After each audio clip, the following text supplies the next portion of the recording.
বিধ্বস্ত এই বাহারকে দেখার পর সবার ভেতর উত্তেজনারা পাখা ঝাপটানো শুরু করেছে ক্রমাগত। আজ বছর এক তো হতে চলল, মানুষটাকে সবাই দেখছে, অথচ এমন রূপ কখনোই দেখা হয়নি। এর জন্য হয়তো অবাক ভাবটা বেশি। বাহারকে দেখে সবার প্রথম মুনিয়া বেগমই দৌড়ে এলেন। ব্যতিব্যস্ত কণ্ঠে বললেন, বাবা, কি হয়েছে তোমার? এত ব্যথা পেয়েছো কিভাবে? ইস, আসো, সোফায় এসে বসো। বাহার দ্বিমত পোষণ করল না, বরং বেশ বাধ্য ছেলের মতন সোফায় গিয়ে বসল। সে সোফায় বসতেই সম্বিত ফিরে পেল সবাই। অতঃপর শুরু হলো হম্বিতম্বি। চিত্রা বাহারের বরাবর সোফাতেই বসেছিল। সে উঠে গেল না, উৎকণ্ঠিত হলো না, কেবল নিশ্চুপ হয়ে দেখল বাহারকে। এমন ব্যবহারকে কখনো দেখেনি সে হয়তো। আজ তাই মানতে পারছে না সেই দৃশ্য। ওহি ঠান্ডা শরবত এনে দিল। চিত্রার ফুপি দুধের মাঝে হলুদ দিয়ে নিয়ে এলো। মুনিয়া বেগম তোয়ালে ভিজিয়ে নিয়ে এলো। অথচ বাহার শটান সোজা হয়ে বসে রইল, কোনো হেলদোল করল না। ব্যথার মুখ কুঁচকাল না, কিন্তু তার ক্ষতগুলো দেখলে যে কেউ বুঝবে ব্যথার গভীরতাটা ঠিক কতটুকু। সবার এত অস্থিরতায় বাহার নিবিড় রইল, নিবিড়ভাবে পর্যবেক্ষণ করলো যেন সবটা। সাথে দুই একবার পলক ঝাপটে দেখে নিল চিত্রাকেও। সবার ব্যস্ততার মাঝে গম্ভীর নুরুল সওদাগরের কণ্ঠ ভেসে এলো। রাশভারী কণ্ঠে সে বলল, মারামারি করেছ? গুন্ডামি করার গুণটাও যে তোমার মাঝে আছে জানা ছিল না। এমন তীক্ষ্ণ কথার পরিবর্তে বাহার মলিন হাসল, ক্ষীণ স্বরে বলল, বখাটের খাতায় যার নাম জলজল করে তার বখাটে গুণ থাকবে না সেটা ভাবলেন কিভাবে? নুরুল সওদাগর হয়তো আরও কিছু বলতেন, কিন্তু তাকে চুপ করিয়ে দিল চিত্রা। খুব ভদ্রতার সাথে সে বলল, আব্বু থামুন। ক্ষত যার এমনিতেই আছে তার ক্ষত বাড়ানোর কি প্রয়োজন? অনেক তো ক্ষত করলেন, মাঝে মাঝে প্রলেপ লাগালেও পারেন। চিত্রা নামের মেয়েটির মুখে যে এমন কথা উচ্চারিত হবে তা সবারই ভাবনার বাহিরে ছিল, যার জন্য উপস্থিত সবাই হতবিহ্বল, দৃষ্টি চিত্রাতেই নিবদ্ধ। আজ যেন একের পর এক চমকে তাজ্জব সওদাগর বাড়ি। হুট করেই বাড়ির মানুষগুলো যেন বড্ড অপরিচিত হয়ে উঠেছে। এতটা অপরিচিত তারা হয়তো কখনোই ছিল না। উপস্থিত বিস্মিত সব চেহারার মাঝে কেবল একজনের মুখে চাপা হাসি রেখা দেখা দিল, যে চিত্রাকে ঘাত প্রতিঘাতের বাণী শুনিয়েছিল।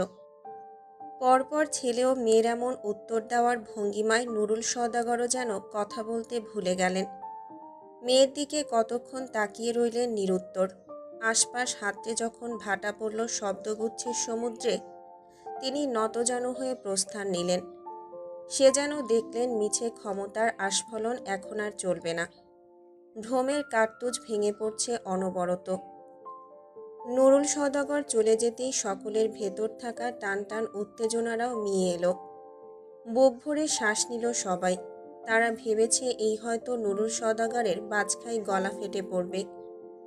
এই হয়তো ছোট্ট চিত্রা পিষে যাবে নুরুল সওদাগরের কথার তীক্ষ্ণতায়। কিন্তু তেমন কিছুই হলো না। রুদ্ধশ্বাস সময়ের পরিসমাপ্তি হলো। সবাই আবার ধ্যান দিল বাহারের দিকে। ছেলেটাকে কেমন ক্লান্ত দেখাচ্ছে। মুনিয়া বেগমের ভীষণ মায়া হলো। ছেলেটার চুলগুলোতে হাত বুলিয়ে দিল আর ধীর কণ্ঠে শুধালো, বাবা, তোমায় যে বড় ক্লান্ত লাগছে, ঠিক কি হয়েছে বাবা? বাহার সেই প্রশ্নের কোনো উত্তর দিল না, বরং কেমন কণ্ঠে যেন বলল, আমায় আগে একটু ভাত দেবেন আন্টি, বড্ড খিদে পেয়েছে। কণ্ঠটা কেমন অসহায় শোনালো, কেবল পেটের ক্ষুধা না। মনে হলো এ যেন কত বছরের না পাওয়া হাহাকার। বাহারের কণ্ঠে আজ অসহায়ত্ব, খেতে চাওয়ার হাহাকার। মুনিয়া বেগম সাথে সাথে ছুটে গেলেন রান্নাঘরে। প্লেট ভরে ভাত নিয়ে এলেন। তার জীবনে এমন নিষ্ঠুর আবদার যেন সে আর কখনোই শোনেনি। একটু ভাত দেবেন, কথাটার মাঝে যেন কিছু একটা ছিল, যা নাড়িয়ে দিল সকলের অন্তরের অন্তঃস্থল। ভাত আনতেই কোনো বাক্য ব্যয় না করেই হাত ধুয়ে বাহার খাওয়া শুরু করলো। খুব মন দিয়ে সে খাবার খেলো। এতদিনের মাঝে কখনো বাহারকে এমনভাবে খেতে দেখেনি কেউ। বরং হয়েছে উল্টোটা। কত সময় দেখা যেত বাহারের পড়ার টেবিলে উন্মুক্ত রাখা খাবারের থাল, যার এক বিন্দু খাবার নড়চড় হয়নি। কত কত সময় বাহার খাবারের প্লেট ফিরিয়ে দিত। খাবারের প্রতি তার বড্ড অনীহা, অথচ সেই বাহার আজ তৃপ্তি করে খাচ্ছে। মায়া হলো লতা বেগমেরও। কাঠখোট্টা মহিলাটাও আদুরে কণ্ঠে জিজ্ঞেস করল, বাবা, সারাদিন খাওনি তাই না? বাহার খেতে খেতেই খুব স্বাভাবিক স্বরে উত্তর দিল, না আন্টি, আসলে পকেটে টাকা ছিল না, মাস শেষ তো, টিউশনির টাকাও শেষ। বেকার মানুষের বেঁচে থাকাটাই তো যুদ্ধ আন্টি। সেই যুদ্ধে আমাদের ভাত না খেয়ে কতগুলো দিন কাটানোর গল্প থাকে, ফুটপাতে রাত কাটানোর গল্প থাকে, প্রিয় মানুষ হারানোর গল্প থাকে, আপন মানুষদের আবদার পূরণ করতে না পারার গল্প থাকে, সাথে গল্প থাকে আমাদের বখাটে হওয়ার। দরিদ্রতা এমন একটা রোগ যা মানুষকে বেহায়া করে দেয়, আর বেকারত্ব এমন একটা অভিশাপ যা মানুষকে লজ্জাহীন করে দেয়। অথচ প্রতিনিয়ত আমাদের বাঁচতে হয় লজ্জায় লজ্জায়, হীনমন্যতায়। সিগারেটের ধোঁয়া দেখে মানুষ ঠাট্টা করে বলে বেকারের বিলাসিতা। কেবল ওই নিকোটিন জানে কত হাহাকার উড়িয়ে দিই আমরা সেই ধোঁয়ায়। মানুষ তো শালা বেইমান, নিকোটিন অন্তত সেটা না। কথা শেষ, সাথে খাওয়াও শেষ। সবাই কেবল নীরব শ্রোতা। বাহার ছেলেটা এত কথা বলতে জানে, এটা কেউই জানত না। এক বাক্য থেকে দুই বাক্যে কোনো কথা তার গিয়েছে কিনা সন্দেহ। আর আজ সেই ছেলে কিনা বেকারত্বের হাহাকার পাঠ করল। অথচ এতদিন সবাই ভাবত বাহার মানেই ভবঘুরে, ডোন্ট কেয়ার ভাবের ব্যক্তি, ব্যথা আঘাত যাকে ছুতেই পারে না। খাবার শেষ হতেই ওহি প্লেট নিয়ে রান্নাঘরে রেখে এলো। বাহার হেলান দিয়ে বসলো সোফায়। মুনিয়া বেগমও বসলেন বাহারের সাথে। বাহারের দিকে প্রশ্নাত্মক দৃষ্টিতে তাকিয়ে থেকে জিজ্ঞেস করলেন, এবার বলো তো ঠিক কি হয়েছে? তোমায় তো কখনো মারামারি করতে দেখিনি, তবে আজ? বাহার ছোট্ট শ্বাস ফেলল, ক্ষীণস্বরে বলল, আমাদের ভার্সিটির মাঝে অতিরিক্ত রাজনীতির চর্চা। বর্তমানে যে ছাত্রলীগ নেতা আছেন তিনি বেশ উশৃঙ্খল। তারই উশৃঙ্খল কাজে প্রতিবাদ করাতেই নেতার চামচারা খেপে যায়। অতঃপর শুরু হয় ধস্তাধস্তি। সবাই আফসোসের দীর্ঘশ্বাস ফেলল। বর্তমানে পড়াশোনার জায়গাগুলো হয়তো ব্যবসায়ের জায়গা, না হয় রাজনীতি হয়ে গেছে। এর বিরুদ্ধে কথা বললেই তোমার ধ্বংস নিশ্চিত। তবে কি বাহার পা ফেলল সেই ধ্বংসের পথে? রাত 8:30। সওদাগর বাড়ির প্রায় সব সদস্য দাঁড়িয়ে আছে বিমানবন্দরে। আর কিছুক্ষণ পর তাদের বাড়ির ছোট্ট হাসির জাদুঘরটা পথ ধরবে স্বচ্ছ আকাশ পানে। আবার সুস্থ হয়ে সে ফিরবে কিনা তা জানা নেই কারোরই। কেবল তারা বুকে একরাশ আশা পুষে সৃষ্টিকর্তার নিকট করুণ প্রার্থনা তুলে দিয়েছে, বাচ্চাটা ফিরে আসুক, বাচ্চাটা বাঁচুক, হাসুক। আরেক দফা কান্নার রোল পড়ল বিমানবন্দরে। অ্যাম্বুলেন্স থেকে ছোট চেরির দেহটা যখন নামানো হয়, হাউমাউ করে ওঠে সবাই। মেয়েটা কেমন ফ্যাল করে তাকিয়ে দুই নয়ন ভরে দেখল সেই বাড়ির সদস্যদের। কত কিছু যেন বলার ছিল বাচ্চাটার, অথচ ভাগ্যের নির্মমতায় বলা হলো না কত কিছু। কেবল দেখে গেল সবাইকে। বাচ্চাটার সুস্থ চোখটা দিয়ে পানি গড়িয়ে পড়ল। বাচ্চাটাও যেন বুঝল তার অনিশ্চিত ভবিতব্যের কথা। বাচ্চার কান্না দেখে শক্ত সামর্থ্য মানুষগুলো শক্ত রইল না। কেমন পাংশুটো হয়ে এলো সকলের মুখশ্রী। সবচেয়ে বেশি চিৎকার শোনা গেল চিত্রার। চেরিকে ছোটবেলা থেকে কোলে পিঠে করে মানুষ করার কাজটা যেন অগোছালো চিত্রার উপরই ছিল। আর ছোট চেরি জানো যে চিত্রাতেই নিবদ্ধ। চিত্রা আপা ছাড়া যেন গতি নেই তার, অথচ আপাকে ছেড়ে যেতে হবে দূরদেশে। চেরির ছোট শরীরটাকে জড়িয়ে ধরল চিত্রা। চেরি তখনও স্ট্রেচারে শোয়ানো। চিত্রা হাউমাউ করে কাঁদল। চেরিকে জড়িয়ে ধরে অনবরত বলে গেল, চেরি সোনা, তাড়াতাড়ি ফিরবে। কেমন? আপা তোমার জন্য পথ চেয়ে থাকবে। ফিরবে না পাখি? আপা তোমায় অনেক চকলেট দেব, ভাত খাইয়ে দেব, তাড়াতাড়ি চলে এসো, কেমন? আপার কান্না হয়তো সহ্য হলো না বাচ্চাটার। সে কেবল ডানে বামে ধীরগতিতে মাথা নাড়ালো, হয়তো কান্না না করার ইশারা করলো। একে একে পরিবারের প্রত্যেকটা সদস্যের সাথে ভাব বিনিময় করলো সে। হয়তো এই শেষ যাওয়া, আবার এমনও হতে পারে হয়তো ফিরে আসবে সে। এক অনিশ্চিত উৎকণ্ঠা নিয়ে সবাই বিদায় জানালো চেরিকে। ট্রেন যতক্ষণ না আকাশপথে উড়াল দিল ততক্ষণ সবাই বিমুখ হয়ে চেয়ে রইল। কত মজা আনন্দ আর হবে না। সওদাগর বাড়ির কোনায় কোনায় যেন শূন্যতার আভাস। চেরিদের প্লেন গন্তব্য ধরতেই গন্তব্য ধরল মুনিয়া, চিত্রা, ওহি, নুরুল, আফজাল, সওদাগর, তুহিন। যেতে যেতে চিত্রা আবার পিছু ফিরে তাকালো। পিছু টান যে বড় টান। রাত তখন 11টা। ঢাকা শহরে তুমুল জ্যাম পেরিয়ে অবশেষে নিজ বাড়ির গেটের সামনে এসে দাঁড়ালো চিত্রাদের গাড়ি। ক্লান্ত দেহ, দুঃখ ভারাক্রান্ত মন নিয়ে যখন তারা বেরিয়ে এলো, বাড়ির দারোয়ান চাচা হুড়মুড় করে ছুটে এলো, যেন এতক্ষণ সে তাদের অপেক্ষাতেই ছিল। নুরুল সওদাগর গাড়ির দরজা লাগিয়ে শান্ত কণ্ঠে প্রশ্ন করল, কি হয়েছে, আপনাকে এমন লাগছে যে? বৃদ্ধ দারোয়ান ফ্যালফ্যাল করে কেঁদে দিল। বাচ্চাদের মতন অভিযোগ করে বলল, স্যার, বাহার বাবাকে পুলিশে নিয়ে গেছে একটু আগে। সময় খুব দ্রুত অতিবাহিত হয়। কত কাজ করব করেও সময়ের এই দ্রুততায় আর করা হয় না। কেবল সময়ের স্রোত নিয়তিকে ভাসিয়ে যেথায় নিয়ে যায় আমরা নির্লিপ্তভাবে সেখানেই যাই। গতকাল রাত পুরোটা বাহারের কেটেছে জেলে। তার এত এত বন্ধু হুট করেই যেন মরীচিকার মতন উধাও হয়ে গেল।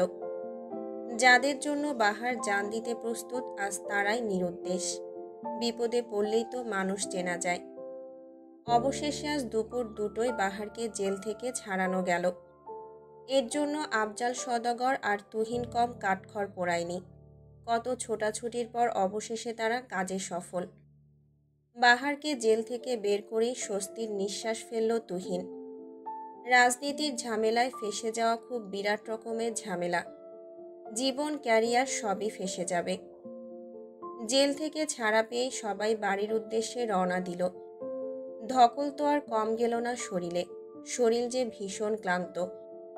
বিগত কতগুলো দিন ধরে সওদাগর বাড়িতে ঝড় চলছে।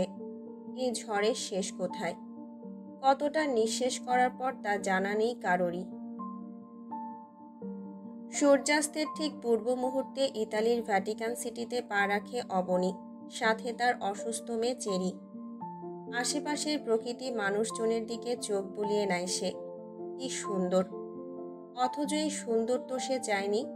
পরিচিত দেশ ছেড়েই ভিনদেশে সে তো কখনোই পাড়ি দিতে চায়নি। তবে আজ নিয়তির খেলায় ভাসতে ভাসতে সে এত দূর এসেছে। বুক চিরে বেরিয়ে এলো এক দীর্ঘশ্বাস। ব্যাগ থেকে অবনী ফোনটা বের করলো। পঞ্চমবারের মতন রিং লাগালো তার স্বামী আমজাদ সওদাগরের ফোনে। মানুষটা কেমন দায়িত্বজ্ঞানহীন হলে এমন সময়ে ফোন রিসিভ করছে না, অথচ এয়ারপোর্ট থেকে তাদের একসাথেই হসপিটালের উদ্দেশ্যে যাওয়ার কথা। অবশেষে পঞ্চমবারের মতো ফোনটা রিসিভ না হয়ে কেটে যেতেই হতাশার শ্বাস ফেলল অবনী। মন খারাপের বিজ্ঞাপনে ভরে গেল তার হৃদ মাঝার। এই অচেনা শহরে এই মুহূর্তে দাঁড়িয়ে তার নিজেকে ভীষণ অসহায় মনে হচ্ছে। চেরির ঘুমন্ত নিথর দেহটার দিকে তাকাতেই অসহায়ত্ব যেন পাহাড় ছুঁয়ে দিল। জীবনে অনেক কাজ সে করেছে, অনেক অন্যায় করেছে। অল্প বয়সের আবেগে ভেসে গিয়ে পুরো জীবনটা অবহেলার সমুদ্রে ঢেলে দিয়েছে। কিন্তু আজকাল তো বয়স হয়েছে, বোঝো হয়েছে। মোটামুটি ভালো মন্দ সে বুঝতে পারে। তাই তো এখন সন্তানগুলোকে আঁকড়ে ধরার প্রচেষ্টা। কিন্তু সেই সন্তানদের উপরেই আজ বিপদ। এই অচেনা প্ল্যাটফর্মে পরিচিত মুখটা দেখতে পাওয়ার আকাঙ্ক্ষা নিয়ে সে গাড়িতে উঠে বসল। এই গাড়ি এখানের অবস্থানরত হসপিটাল থেকে আনা হয়েছে, যেখানে চেরিকে ভর্তি করানো হবে। অবনী বেগমের হৃদয় তোলপাড় করে কান্না এলো। এত বছরের পাওয়া না পাওয়ার গল্পে ভারী হলো কান্নার সুর। প্রাপ্তি অপ্রাপ্তির এই 12 মাসের জীবনে তার 10 মাসই কেটেছে শূন্যতার হাহাকারে।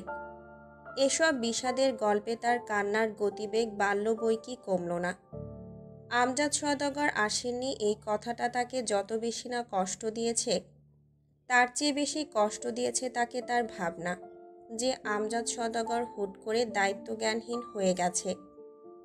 মানুষ বরাবরই কোমল প্রাণী, তারা চায় তাদের মন খারাপ একাকিত্ব কেউ বুঝুক। কিন্তু যখন তাদের এই চাওয়াটা পূরণ হবে না বুঝতে পারে, তখন তাদের মনের ঘরে নামে ভীষণ শোক। অবনী বেগমও সেই মানুষের বাহিরে না। চৈত্রের অপ্রাপ্তি, বৈশাখের শূন্যতা সব মনে করে বাড়াচ্ছে তার মন খারাপের খাতা। সন্তানপ্রেমী সহজ সরল আমজাদ সওদাগরও বদলে যেতে পারেন, তা অবনীর মানতে কষ্ট হচ্ছে। মাথার উপর নিকোষ কালো আকাশ, হৃদয়ে ব্যথার আন্দোলন, কণ্ঠে উন্মাদনা মাখানো গান। তীর ভাঙা ঢেউয়ামি, নির্ভাঙা ঝড়, উজান ভাটির দুনিয়াতে সবই হলো পর। কি হাহাকার সেই গানে!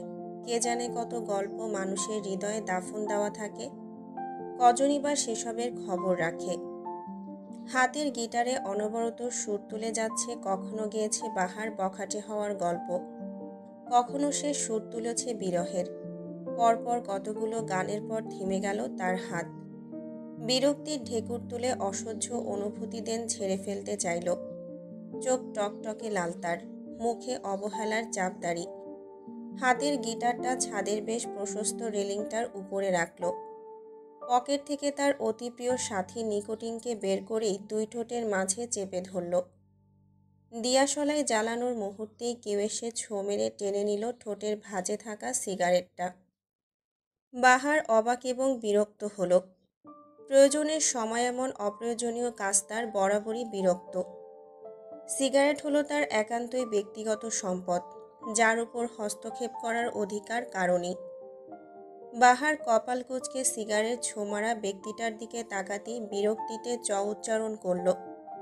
অধৈর্য কণ্ঠে বলল, এসব কেমন আচরণ তোমার? চিত্রা ততক্ষণে সিগারেটটা হাতের মুঠোয় ভরে নেয়। দুষ্টু হেসে বলে, এমন আচরণই করা উচিত আপনার সাথে। বখাটেপনা ছাড়েন তো এবার। আর কত বখাটে হবেন? এখন তো অন্তত থামুন। কেন? জেল খেটেছি বলে বখাটেপনা ছাড়তে বলছো? অথচ সভ্য সমাজে বখাটে না হলে পায়ে পিষে যাবে তোমাদের মতন বড় লোকেরা। বাহারের তীক্ষ্ণ কথার ধারে হতবম্ব হয়ে গেল চিত্রা। জেল থেকে এ যেন অন্য এক বাহারের আগমন। বাহার ভাই তো এমন ছিল না। চিত্রা নিজেকে সামনে নিয়ে বোকা বোকা হেসে বলল, আরে না বাহার ভাই, আপনি ভুল বুঝছেন। আমি তো কেবল এমনিই বলেছি, সিগারেট তো ক্ষতিকারক, তাই। মানুষের চেয়ে কমই ক্ষতিকারক। মানুষের সঙ্গই ছাড়তে পারলাম না, আর এ তো আমার একাকিত্বের পরম বন্ধু। এরে ছাড়ি কিভাবে? চিত্রা গো ধরল। আজ সে পণ করেছে বাহারকে আর সিগারেটের ধোঁয়া ওড়াতে দেবে না। এখন তার যা করা লাগে সে করবে। বাহারের বিরক্তির ভার তরতর করে বাড়ল। চিত্রাকে ভয়ঙ্কর রকমের ধমক দিতে গিয়েও আবার দিল না। পকেট থেকে সে বিনা বাক্য ব্যয়ে আরও একটা সিগারেট বের করল। যথারীতি সেই সিগারেটটাও চিত্রা ধপ করে টেনে নিয়ে গেল। ধৈর্যের বাঁধ ভেঙে গেল বাহারের। তার সবচেয়ে প্রিয় গিটারখানা সেই রাগবশত ছুঁড়ে মারল ছাদের মেঝেতে। ঝনঝনানি শব্দে ভেঙে চুরে একাকার হয়ে গেল গিটারটা। চিত্রা কেবল ফ্যালফ্যাল করে চেয়েই রইল। জীবনে এমন অবাক সে যেন কখনোই হয়নি। বাহার কেবল গিটার না, ভেঙে দিল যেন স্বয়ং চিত্রাকে। কি নিষ্ঠুর, কি নির্মম! মনে হচ্ছে চিত্রার চিত্তের এক একটা ভাঙা টুকরো ছড়িয়ে ছিটিয়ে আছে ছাদ জুড়ে। চিত্রা অবাক ভরা চোখ মুখ নিয়ে কাঁপা কাঁপা কণ্ঠে বলল, বাহার ভাই। বাহার যেন এই ডাকটার অপেক্ষায় ছিল। ডাকটার সাথে সাথে সে খেকিয়ে উঠল। ভয়ঙ্কর রকমের ধমকে বলল, একদম আমায় আটকাতে আসবে না। জ্বালিয়ে দেব মেয়ে। সাবধান করেছিলাম না তোমায়? করেছিলাম কিনা বলো। তবু আমার ব্যাপারে নাক গলানোর সাহস কিভাবে হলো তোমার? দুই একদিন হেসে কথা বলেছি বলে কি মাথা কিনে নিয়েছ? ভদ্রতা দেখিয়েছি সেটা সহ্য হয় না, তাই না? শালার শান্তি দিল না এই মানুষ জাতি। কথা শেষ হতেই বাহার নিজের চিলেকোঠার ঘরখানাতে চলে গিয়ে সশব্দে দরজাটা আটকিয়ে ফেলল। চিত্রা কেবল দেখল সবটা। সে হয়তো সত্যি অতি অধিকার ফলিয়ে ফেলেছে, তাই বলে এমন আচরণ করবে বাহার? অষ্টাদশীর হৃদয় তোলপাড় করে অভিমান জমল। চোখে টলমল করল অভিমানের অশ্রু। ভাঙা বিধ্বস্ত গিটারখানা দেখার পর বাদ মানল না সেই অশ্রুর কণাগুলো। অঝোর ধারায় ঝরে গেল কেবল। বাহার ভাই তার উপর চিৎকার করেছে, এটা না যতটা কষ্ট দিয়েছে, তার চেয়ে বেশি কষ্ট দিয়েছে বাহার ভাই নিজেকে কষ্ট দিয়েছে সেটা ভেবে। গিটারটা তো বাহার ভাইয়ের প্রাণ ছিল। সিগারেট আর গিটার সে কখনো হাতছাড়া করেনি, যেন সাক্ষাৎ প্রাণভোমরা তার। অথচ সেই গিটারের আজ বিধ্বস্ত অবস্থা, তাও কিনা বাহার ভাই নিজে করেছে। অষ্টাদশীর কান্নায় ভিজে গেল নেত্রযুগল, চিবুক বেয়ে গড়িয়ে গেল সেই অশ্রু। বুক সমান কষ্ট নিয়ে অষ্টাদশী অভিমান করল। বাহার ভাইয়ের দিকে সে আর ফিরেও চাইবে না। পাষণ্ড পুরুষ বাহার ভাই, সর্বনাশা পুরুষ সে। হসপিটালের করিডোরে নতুন একটা দিনের আগমন। সূর্যের আলো হসপিটালের বাগানের বিভিন্ন রকমের রঙিন ফুলের উপর ঝিলিক দিয়ে উঠছে। নতুন সকাল, নতুন আরেকটা দিন। অবনী বেগমের ক্লান্ত শরীরটাকে অবসাদের জন্য বসিয়েছে কাঠের সুন্দর বেঞ্চখানায়। চোখ দুটো বন্ধ করে খানিকটা ঝিমিয়ে নিল সে। সূর্যের তেজ মারল, শরীরের অবসাদটাও কিঞ্চিত কাটল। সাথে সতেজ হলো মস্তিষ্ক। হঠাৎ পাশে কারো কড়া পারফিউমের ঘ্রাণ পেতেই চোখ খুলে তাকালো সে। কাঙ্ক্ষিত মানুষটাকে এই সময় দেখে ভড়কেও গেল কিছুটা। বিস্মিত কণ্ঠে বলল, আমজাদ। কোটটাই পরা ভদ্রলোক অবনীর পাশে এসে বসল। নরম কণ্ঠে বলল, কেমন আছো অবনী? অবনীর অভিমান হলো। এই কি প্রথম অবনী স্বামীর প্রতি অভিমানে মুখ ফুলালো? হ্যাঁ, এত বছরের বৈবাহিক জীবনে এই প্রথমই এটা হলো। 40 ঊর্ধ্ব অবনী অষ্টাদশী হয়ে উঠল নিমিষেই। মুখ ফুলিয়ে বলল, এতক্ষণে সময় হলো তোমার? গোটা একটা বিকেল আর রাত পার করার পর তোমার আসতে মন চাইল? আমজাদ মাথা ঝুঁকালেন। বেশ অপরাধী কণ্ঠে বললেন, একটা ঝামেলায় পড়ে গিয়েছিলাম অবনী, না হয় তোমায় অপেক্ষা করাতাম না। আমার চেরি কেমন আছে? চেরির কথা উঠতেই অবনীর কান্না এলো, লেপ্টে গেল আমজাদের বুকের মাঝে। হাহাকার মাখানো কণ্ঠে বলল, আমাদের চেরি ভালো নেই আমজাদ, ভালো নেই। আমজাদ হয়তো হুট করে অবনীর এত ঘনিষ্ঠতা আশা করেনি। সামান্য বিব্রত বোধ করলেন সে। অস্বস্তি মাখানো কণ্ঠে সান্ত্বনা দিয়ে বললেন, চিন্তা করো না অবনী, ঠিক হয়ে যাবে সে। দেখি ওঠো তো, মানুষ দেখছে। আমজাদের শেষের বাক্যে অবনীর বাঁধভাঙা কান্না থেমে গেল। আকস্মিক ভুল কিছু শুনে ফেলেছে এমন একটি ভাব ফুটে উঠল তার মুখমণ্ডলে। আমজাদ কিনা বলছে মানুষ দেখছে? আমজাদ! অথচ যখন তাদের নতুন বিয়ে হলো তখন আমজাদ সারাদিন অবনীর পিছে পিছে থাকত। ভাবিরা ঠাট্টা করে বউ পাগলও বলতো ছেলেটাকে। অবনী মাঝে মধ্যে কেমন ব্যবহার করত, কিন্তু লোকটা হাসি মুখে সব মেনে নিত। কেমন বোকা বোকা ধাঁচের ছিল। একদিন অবনীর শাশুড়ি অবনীকে কি একটা যেন রান্না করতে দিয়েছিল, অবনীর ঠিক মনে নেই। আমজাদ সবার থেকে লুকিয়ে অবনীর রান্না নিজে করে দিয়েছিল। কই গেল সেই দিন? কই গেল সেই বউ পাগল আমজাদ? আজ যেন এক ভিন্ন পুরুষ সে। গত কয়েক বছর আমজাদ দেশে যায়নি, হয়তো তাই বদলটা চোখে লাগেনি। হুট করে একজন মানুষের এত বদল কিভাবে হলো?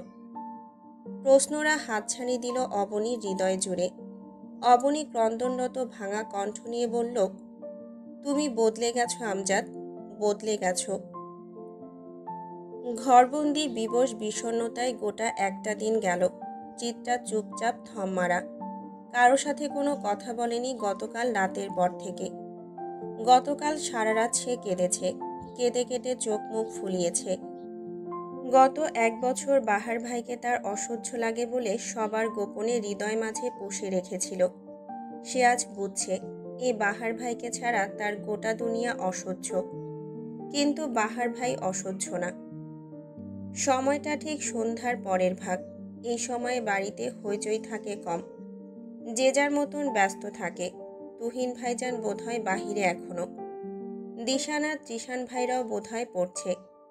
ওহিয়াপারও পড়ার সময়। বড়রা হয়তো ঝিমুচ্ছে কিংবা কথা বলছে। পুরো বাড়ি একদম নিবিড়, একদম শীতল। চিত্রা দরজা খুলেছে সারাদিন পর এখন। বাড়ির মানুষ তাকে তেমন একটা ডাকেও নি আজ। ভেবেছে শরীর তো এমনিতেই অসুস্থ, না হয় ঘুমাক। কেউ কি আর মনের খোঁজ রাখে?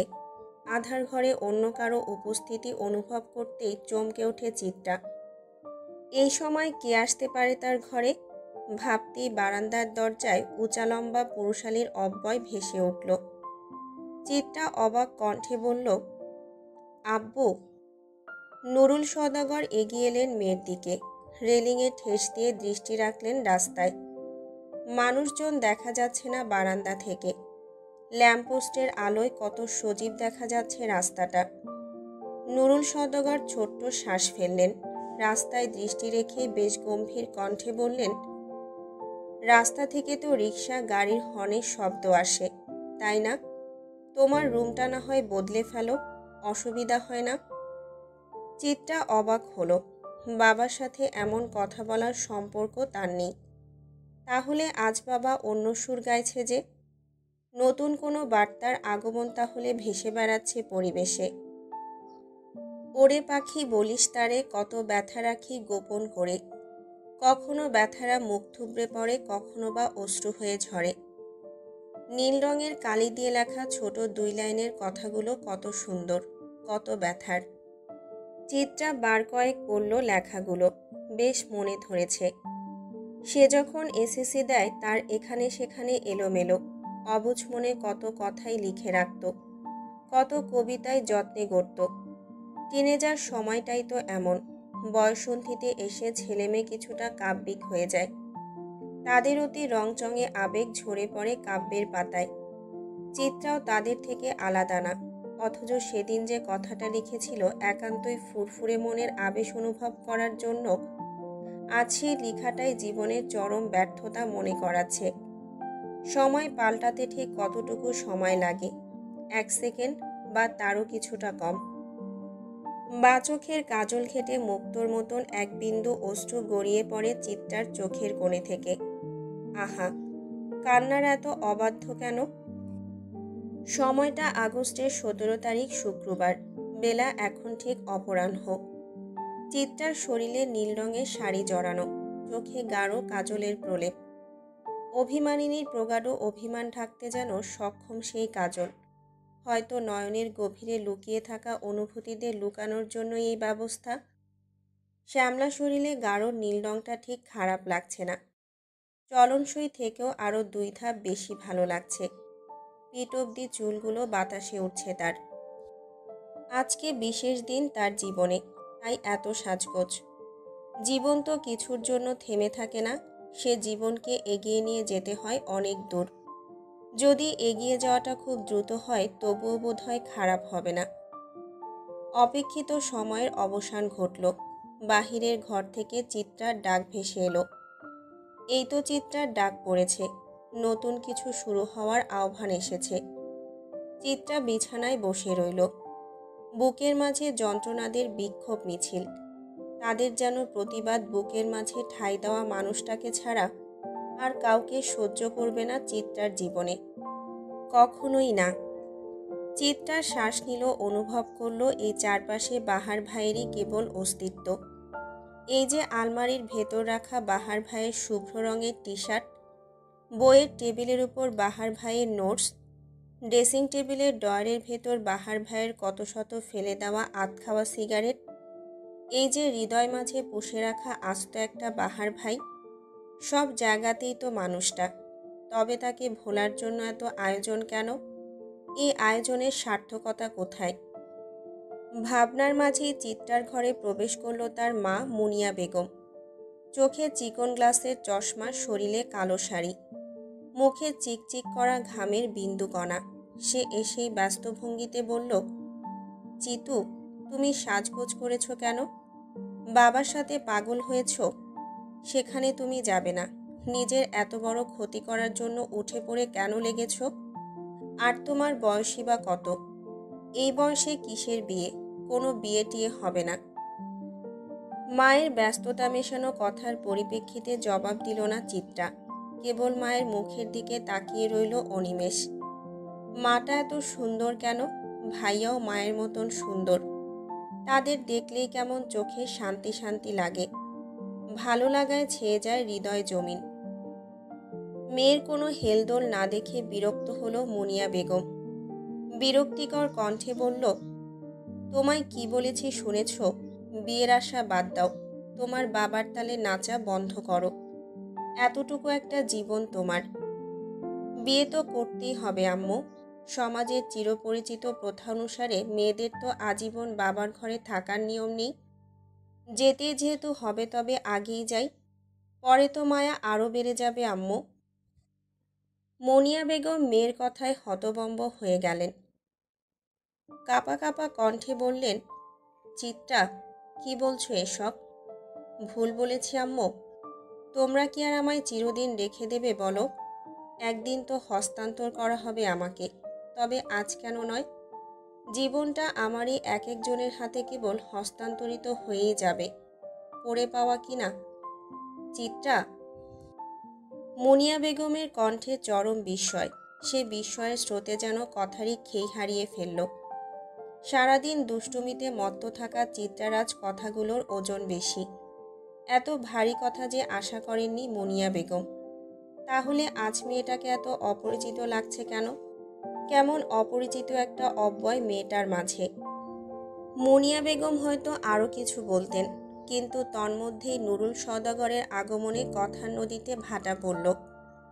নুরুল সওদাগরের মুখে বরাবরের চেয়ে আজ হাসির রেখা বেশ গভীর।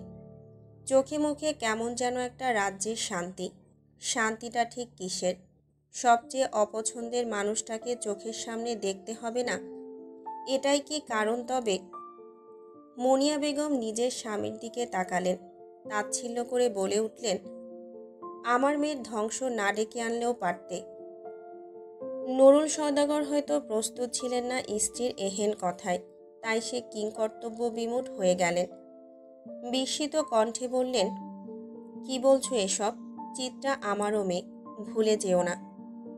বাবার একটা কথায় চিত্রার ভিতরে যত না পাওয়ার হাহাকার ছিল সব মিয়ে গেল।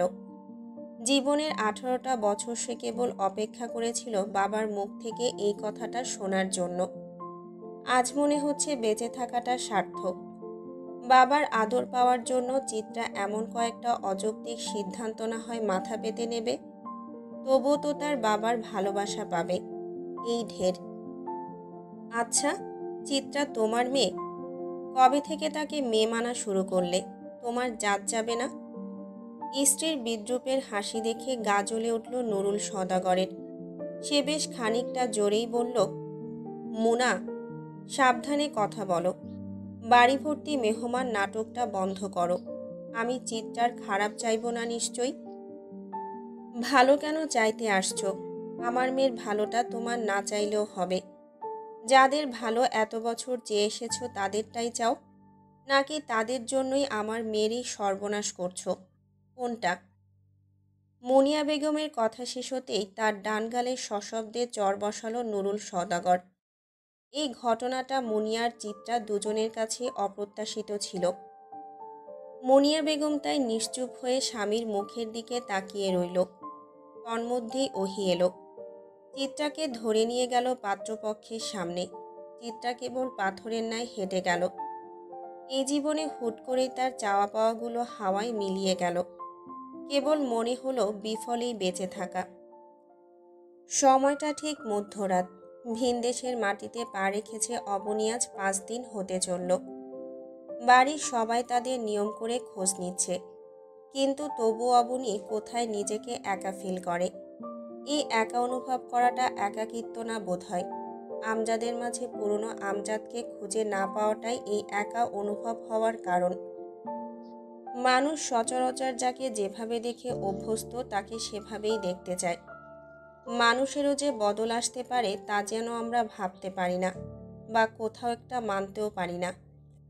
হিমশীতল কেবিনে সাদা রঙের আরাম কেদারাটায় বসে বসে ঝিমুচ্ছে অবনী। রাত 3:30 বাজছে, অথচ তার ঘুম আসছে না। চেরির শরীরের বেশ উন্নতি দেখা দিচ্ছে, এতদূর আসাটা সার্থক। কিন্তু তবুও মনে কোথাও শান্তি নেই। অবনী বেগম চেয়ার ছেড়ে উঠে দাঁড়ালো।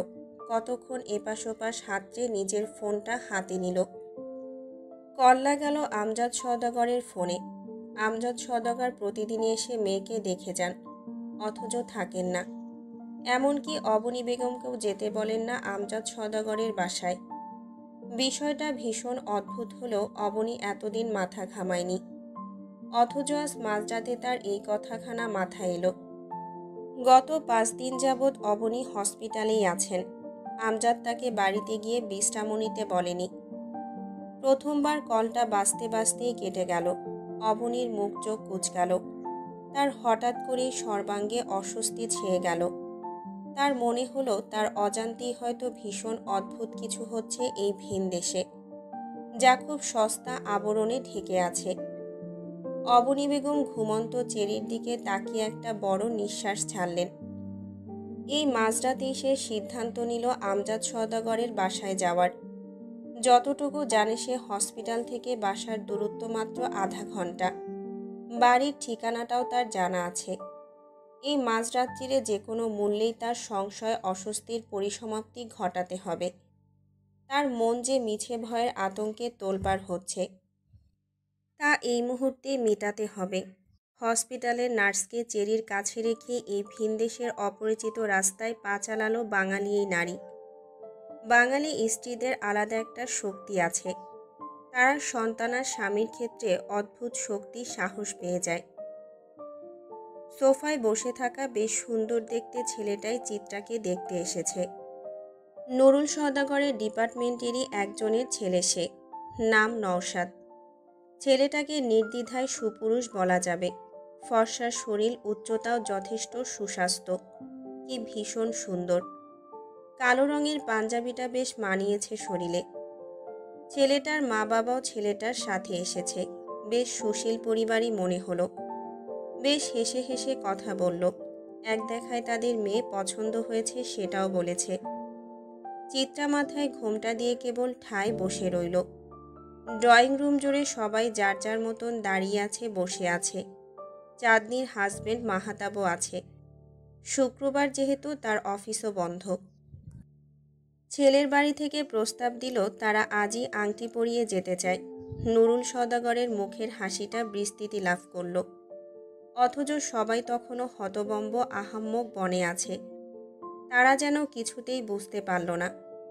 বাবা মেয়ের এমন পরিবর্তন যেন সবাইকেই ভাবাচ্ছে। কি এমন হয়ে গেল যে এত বড় সিদ্ধান্ত নিতেও তারা দুইবার ভাবছে না। বাড়ির সবচেয়ে বড় সদস্য আফজাল সওদাগর সেখানে উপস্থিত নেই। সকালে নুরুল সওদাগর যখন চিত্রাকে দেখতে আসার প্রস্তাবটা জানিয়েছে, তখনই দুই ভাইয়ের একরকমের কথা কাটাকাটি হয়েছে। এই প্রথম আফজাল সওদাগরের কথাকে গুরুত্ব দিল না তার ছোট ভাই। সেই কষ্টে দৌড় দিলেন সে। যা ইচ্ছে করুক গিয়ে সবাই। তুহিনও বেশ চিৎকার চেঁচামেচি করেছে, কিন্তু শেষ মুহূর্তে চিত্রা তাকে থামিয়ে দিয়েছে। বাবা নাকি তার ভালোর জন্যই সিদ্ধান্ত নিয়েছে। তুহিনও রাগে ক্ষোভে ঘর থেকে বেরিয়ে গেছে। পাত্রের মা হাত জোর করে বেশ বিনীত স্বরে বললেন, ভাই সাহেব, আপনাদের মেয়েকে আমার ভীষণ ভালো লেগেছে। মায়া মায়া মুখ। আপনারা দেখুন, আমরা চাচ্ছি আজই একটা পাকা ব্যবস্থা করে যেতে। নুরুল সওদাগর তো আনন্দে আত্মহারা। সবাই বেশ ভয়ে আছে এই ভেবে যে নুরুল সওদাগর না আবার হাঁ করে দেয়। ভাবসাবও ঠিক তেমনই মনে হচ্ছে। কথা ঘুরালো মাহাতাব। বেশ বুদ্ধির সাথে হাসি মুখে উত্তর দিল, আন্টি, বিয়েটা তো আর এক কথায় হয় না। আপনারা খাবার খান, আমাদেরও তো পারিবারিক আলোচনা আছে, আমরা তা সেরে নিই। তাছাড়া তো মেয়েরও একটা মতামত আছে, তাই না? ভদ্রমহিলা সম্মতির সুরে বললেন, হ্যাঁ হ্যাঁ, তা তো অবশ্যই। আপনারা আলোচনা করুন, আমাদের কোনো সমস্যা নেই। মহিলার কথায় সবাই স্বস্তির শ্বাস ফেলল। নুরুল সওদাগর যেন ভয়ঙ্কর খেলায় মেতেছেন। যে কোনো মূল্যে তাকে থামাতে হবে। সবাই যখন নিজ নিজ বাকবিতণ্ডায় ব্যস্ত, চিত্রা তখন পথ ধরল ছাদের দিকে। বাহার ভাইয়ের উপর অভিমান আর বাবার ভালোবাসা পাওয়ার আকাঙ্ক্ষায় সে অনলে ঝাঁপ দিতে যাচ্ছে।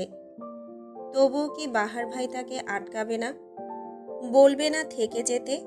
বাহার ভাই বললে চিত্রা হাসতে হাসতে সব ভুলে যাবে, এমনকি বাবার ভালোবাসা পাওয়ার আকাঙ্ক্ষাও।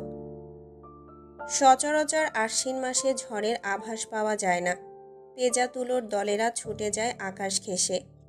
কেমন হাওয়ায় মিঠাইয়ের মতন দেখতে লাগে, আদুরে তুলতুলে। তবে আজ আকাশে হাওয়াই মিঠাইয়ের মতন তুলা নেই, আকাশে আজ ধ্বংসাত্মক রূপ। চিত্রার হৃদয়ের ভয়ানক বিধ্বস্ততা বোধহয় ছেয়ে গেছে আকাশেও। নিচে পারিবারিক বাকবিতণ্ডা চলছে। চিত্রা বেশ কায়দা করেই ছাদে চলে এলো। বাহার ভাইকে এক নজর দেখার অসুখে ধরেছে তাকে। যে কোনো মূল্যেই হোক এই অসুখ তাড়াতাড়ি সারাতে হবে। নীল শাড়ির আঁচল বাতাসে উঠছে। ছাদে উঠতেই এক অন্যরকম দৃশ্য চোখে পড়ল চিত্রার। বাহার ভাই ছাদের কবুতর দুটোকে খাবার খাওয়াচ্ছেন। কবুতর দুটো চিত্রার। কবুতর দুটোকে ঠিক পালে না সে, সব সময় ছেড়ে রাখে। যখন ইচ্ছে হয় তারা ফিরে আসে, খাবার খায়। চিত্রার সামনে উড়ে বেড়ায়, আবার নিজেদের মন মতন চলে যায়। বাহার ভাই কখনো এদের এত আদর যত্ন করেনি, আর আজ কিনা খাবার খাওয়াচ্ছে। চিত্রা ধীর পায়ে বাহারের সাথে এসে দাঁড়ালো। খুব মনোযোগ দিয়ে দেখলো লোকটাকে। নিচে তাকে দেখতে আসা নওশাদ নামের ছেলেটা বাহার ভাইয়ের থেকেও বেশি সুন্দর। উচ্চতা একটু কম, তবে বেশ সুন্দর, ভদ্র, সুশীল, সরকারি চাকরি করে। অন্যদিকে বাহার ভাই প্রচুর অভদ্র, অসামাজিক, বেকার। বাহার ভাইয়ের এত এত নেগেটিভিটি, তবুও যেন বাহার ভাইয়ের তুলনা কারো সাথেই হবে না। তবুও বাহার ভাই অনবদ্য। আর এই চিত্রা যে, তা এই অসময়ে ছাদে। বাহারের কথায় ধ্যান ভাঙল চিত্রার। মানুষটা কত স্বাভাবিকভাবে কথাটা জিজ্ঞেস করল, অথচ মানুষটার সাথে তার নীরব একটা মান অভিমান চলছে। যেই মান অভিমানের জন্য আজ চিত্রা এত বড় সিদ্ধান্ত নিয়েছে, অথচ যেন কিছুই হয়নি এমন একটা ভাব লোকটার কথায়। কথা টথা না বলার ব্রত করলে নাকি? বেশ ভালো তো।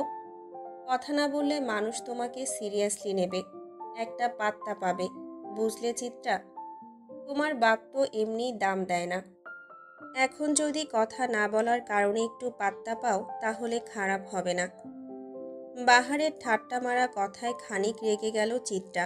রাগী কণ্ঠে বলল, আমার বাবাকে নিয়ে একদম এসব বলবেন না। আচ্ছা, বলবো না। বাহার খুব সহজভাবে যেন মেনে গেল চিত্রার কথাটা। চিত্রার রাগ আবার হারিয়ে গেল। মানুষটা এমন কেন? এমন না হলে কি খুব বড় ক্ষতি হয়ে যেত? মান অভিমান কিনারে রেখে চিত্রা ধীর কণ্ঠে বলল, বাহার ভাই, আমি নীল শাড়ি পরেছি, কিছু বললেন না তো?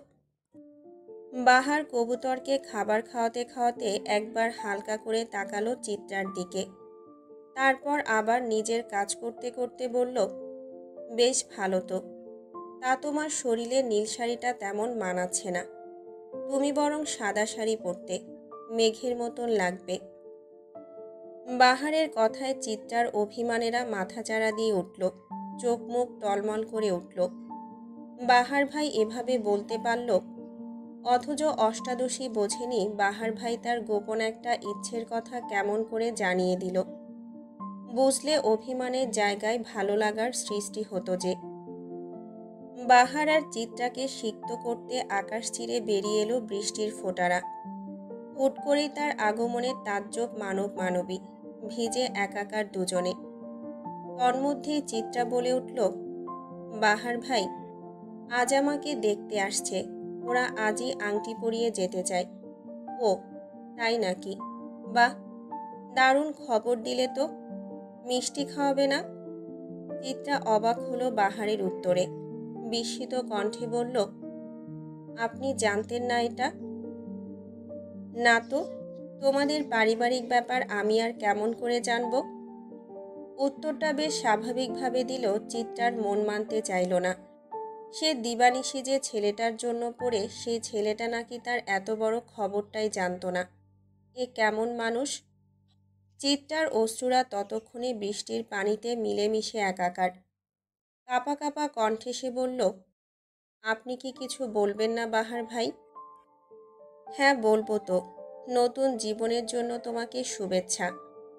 তুমি তো বাবার ভালোবাসার কাঙালি, তোমার যেন সেই ভালোবাসা মেলে। নিজের বাবার কাছ থেকে না হোক, জীবনসঙ্গীর বাবার থেকে না হয় পেলে। বাহার ভাইয়ের উত্তরে চিত্রা ব্যথিত নয়নে চাইল, মানুষটার কি ব্যথা হচ্ছে না বুকে? তবে তার কেন রক্তক্ষরণ হচ্ছে? ভালোবাসা এত যন্ত্রণা কেন? বাহার ভাইরা এত অবুঝ কেন? যাও চিত্রা, নিচে যাও। তোমার সুপুরুষ হবুবর হয়তো অপেক্ষা করছে। সুন্দর মানুষের আশেপাশে থাকলে তোমারই লাভ। সুন্দর মানুষ দেখলে চোখে একটু প্রশান্তি মেলে। আমরা তো শালা পুড়ে ছাই, অথচ এই ছাইকেই আমার চাই। চিত্রার এত আবেগীয় কথাটাকেও বাহার বরাবরের মতন হেসে উড়িয়ে দিল। গাছাড়া ভাবে বলল, শোনো মেয়ে, বয়সন্ধির আবেগ কেটে গেলে বাহারও কেটে যাবে। এই বয়সে ঠোঁট পুড়ে যাওয়া উন্মাদ বখাটেদেরই বেশি ভালো লাগে। কিন্তু যখন বাস্তবতা বুঝবে, তখনই ভালো লাগা বড়জোর তোমার হাসির কারণ ছাড়া কিছুই হবে না। যাও, নিচে তোমার অপেক্ষা করছে সবাই। চিত্রার কান্নার স্রোত বাড়ল।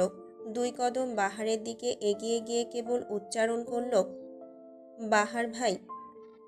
বাহার থামিয়ে দিল চিত্রাকে, গম্ভীর স্বরে বলল, যাও রঙ্গনা। বখাটে বাহার তোমার না। জীবনে বাঁচতে হলে সুশীল সঙ্গী দরকার। বাহারা কেবল মনের ফ্যান্টাসি। চিত্রার কত কথা বলতে গিয়ে বলা হলো না, আবার কত অনুভূতি না চাইতেও বলে দিল। বাহার ভাই তবুও নির্বাক। তবে তাই হোক। বাহার ভাইয়ের না হয় নাই হলো চিত্রা। ভিজে শাড়ি ভগ্ন হৃদয় নিয়ে চিত্রা যখন পা বাড়ালো সিঁড়ির দিকে, বাহার 2 হাত মেলে আকাশপানে তাকিয়ে বলল, শুনছো গো মেঘ? বাহার আর গিটার ছুঁয়ে দেখবে না। অষ্টাদশী হৃদয়ে বাহার আর এক্কা দোক্কা খেলবে না।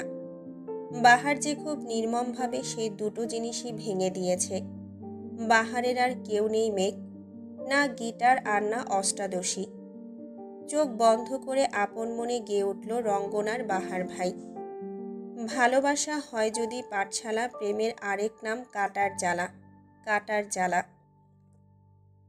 নীরব নির্জন কালো আকাশে পূর্ণিমার মেলা আজ। কি সুন্দর আকাশ! মেঘেরা ছুটে যাচ্ছে দল বেঁধে। খোলা রাস্তায় ফিনফিনে বাতাস। ঠিক 40 মিনিটের মাথায় অবনী বেগম তার কাঙ্ক্ষিত জায়গায় এসে পৌঁছালেন। বুকের মাঝে কেমন থেকে থেকে কম্পনের সৃষ্টি হচ্ছে। মাঝে মাঝে তো মনে হচ্ছে শ্বাসই বন্ধ হয়ে যাবে। এমন তো হওয়ার কথা ছিল না। অবনী বেগমের 22 বছরের সাংসারিক জীবনে সে আমজাদকে কখনোই স্বামী হিসেবে মন থেকে মানতে পারেনি। তবে আজ কেন হারানোর ভয়? হয়তো মায়া। এত বছর একটা মানুষের সাথে থাকলে মায়া পড়ে যায়, যে মায়ার টানেও মনে হয় মানুষটা থেকে যাক। এই মায়ার অভ্যেসের কারণে কত মানুষ কত মানুষকে ছাড়া থাকতে পারে না। অবনী ধীর পায়ে চারপাশের বাড়িগুলোতে চোখ বুলায়। অবশেষে কাঙ্ক্ষিত বাড়িটা পাওয়া গেল বড় একটা অচেনা গাছের ডান দিকে। অবনী বেগম ধীর পায়ে হেঁটে গেলেন বাড়িটার সামনে। বাড়ির গেটের সামনে একটা লাইট জ্বলছে। লাইটের আলোয় বাড়ির মালিকের নাম জ্বলজ্বল করছে। অবনী বেগমের পা সেখানেই থেমে গেল। ইংরেজিতে বড় বড় অক্ষরে লেখা, মিসেস জেসি ফ্রাঙ্কিং। অবনীর হৃৎপিণ্ড স্বাভাবিকের তুলনায় বেশ দ্রুতই চলছে। ঠিক এই মুহূর্তে এসে অবনী বেগমের মনে হলো তার বোধহয় বাড়িটার ভেতরে যাওয়া উচিত হবে না। ভিনদেশে যা লুকিয়ে আছে তা ভিনদেশেই না হয় লুকিয়ে থাকুক। বয়স তো অনেক হলো, আর কদিনই বা বাঁচবে। কি দরকার হাহাকার নিয়ে বাঁচার? এর চেয়ে জীবন যেমন চলছে তেমনই না হয় চলল। অপ্রত্যাশিত কিছু না হয় আড়ালেই রইল। জেনে গেলেই তো দূরত্ব বাড়বে। আমজাদ সওদাগর তো তাকে কম ভালোবাসা দেননি। সেই ভালোবাসা আগলে রাখতে পারল না, বরং প্রতিহিংসার অনলে দগ্ধ করতে চেয়েছিল বারবার সেই সওদাগর পরিবারকে। কিন্তু কখন যেন আষ্টেপৃষ্ঠে সে পরিবারের মায়ায় পড়ে গেল, টেরই পেল না। অথচ অসময়ে মায়া বেড়ে কি লাভ? হারানোর পর মায়া কেবল বিলাসিতা হয়ে রয়। অবনী বেগম আধার রাস্তায় আবার পা বাড়ায়। হসপিটালে ফিরে যাওয়ার অত ব্যস্ততা নেই, ধীর পায়েই যাওয়া যাবে। চারপাশে ততক্ষণে ভোরের আলো ফুটে যাচ্ছে, নীল আকাশ, শীতল প্রকৃতি। অবনী বেগম হাঁটতে হাঁটতে ডুব দিলেন অতীতে। আজকের এই শক্তপোক্ত অবনী বেগম এমন কখনোই ছিলেন না। অজপাড়া গায়ের এক সহজ সরল মেয়ে ছিল সে। বাবার সে ছিল তাদের ছোট্ট কুটিরের সদস্য। অবনী বেগমের বয়স তখন কত হবে? 15 কিংবা 16। গ্রাম ঘুরে বেড়ানো উড়নচণ্ডী ছিল সে। এ পাড়া ও পাড়া, এ গ্রাম ও গ্রাম করেই তো জীবন কাটছিল বেশ। পড়াশোনাও করতো না। তখন পড়াশোনার ততটা মূল্য ছিল না, তাও আবার মেয়েদের। তার উপর অজপাড়াগা। পঞ্চম শ্রেণীতে থাকাকালীন সমাপ্তি ঘটিয়েছিল পড়াশোনার। দেখতেও বেশ ভালো ছিল। বাবা ছিল দিনমজুর, সারাদিন খেটে খুটে যা রোজগার করত তা দিয়ে বাবা মেয়ের সংসার দিব্যি চলত। একদিন সময়টা ঠিক গ্রীষ্মের মাঝামাঝি। উত্তপ্ত দুপুরে গরমের তীব্রতায় যান যায় যায় অবস্থা সকলের। কি গরম! অথচ অবনী বেগম সেই দুপুরেও বেশ আরামে পাড়া ঘুরে বেড়াচ্ছে। শরীরে একটা চকচকে হলুদ রঙের থ্রিপিস, গোসল করায় চুলগুলো খোলা যা বাতাসে দোল খেয়ে যাচ্ছে, গলায় একটা তাবিজ। শুকনো সরু দেহখানা নিয়ে সে জারুল গাছের তলায় বসে কামরাঙ্গা খাচ্ছে বেশ আয়েশ করে। সাথে তার বন্ধু বান্ধবের দল। হুট করে সেখানে পুলিশের জিপ গাড়ি এসে থামল। এলাকায় তখন ডাকাতের প্রকোপ বেড়েছে বিধায় নতুন অনেক বড় বড় পুলিশ অফিসারের পোস্টিং হয়েছিল সেথায়। পুলিশের গাড়ি দেখতেই অবনীর বন্ধু বান্ধব সব ছুটে পালালো। আকস্মিক ঘটনায় তাজ্জব অবনী বেগম। অবনী বেগমের ছোটবেলা থেকে একটা সমস্যা ছিল, আকস্মিক কোনো কিছু সে নিতে পারত না। মাঝে মধ্যে সে উদ্ভট কথাও বলে ফেলত উত্তেজিত হয়ে। সেদিনও ঠিক এমনটাই ঘটল।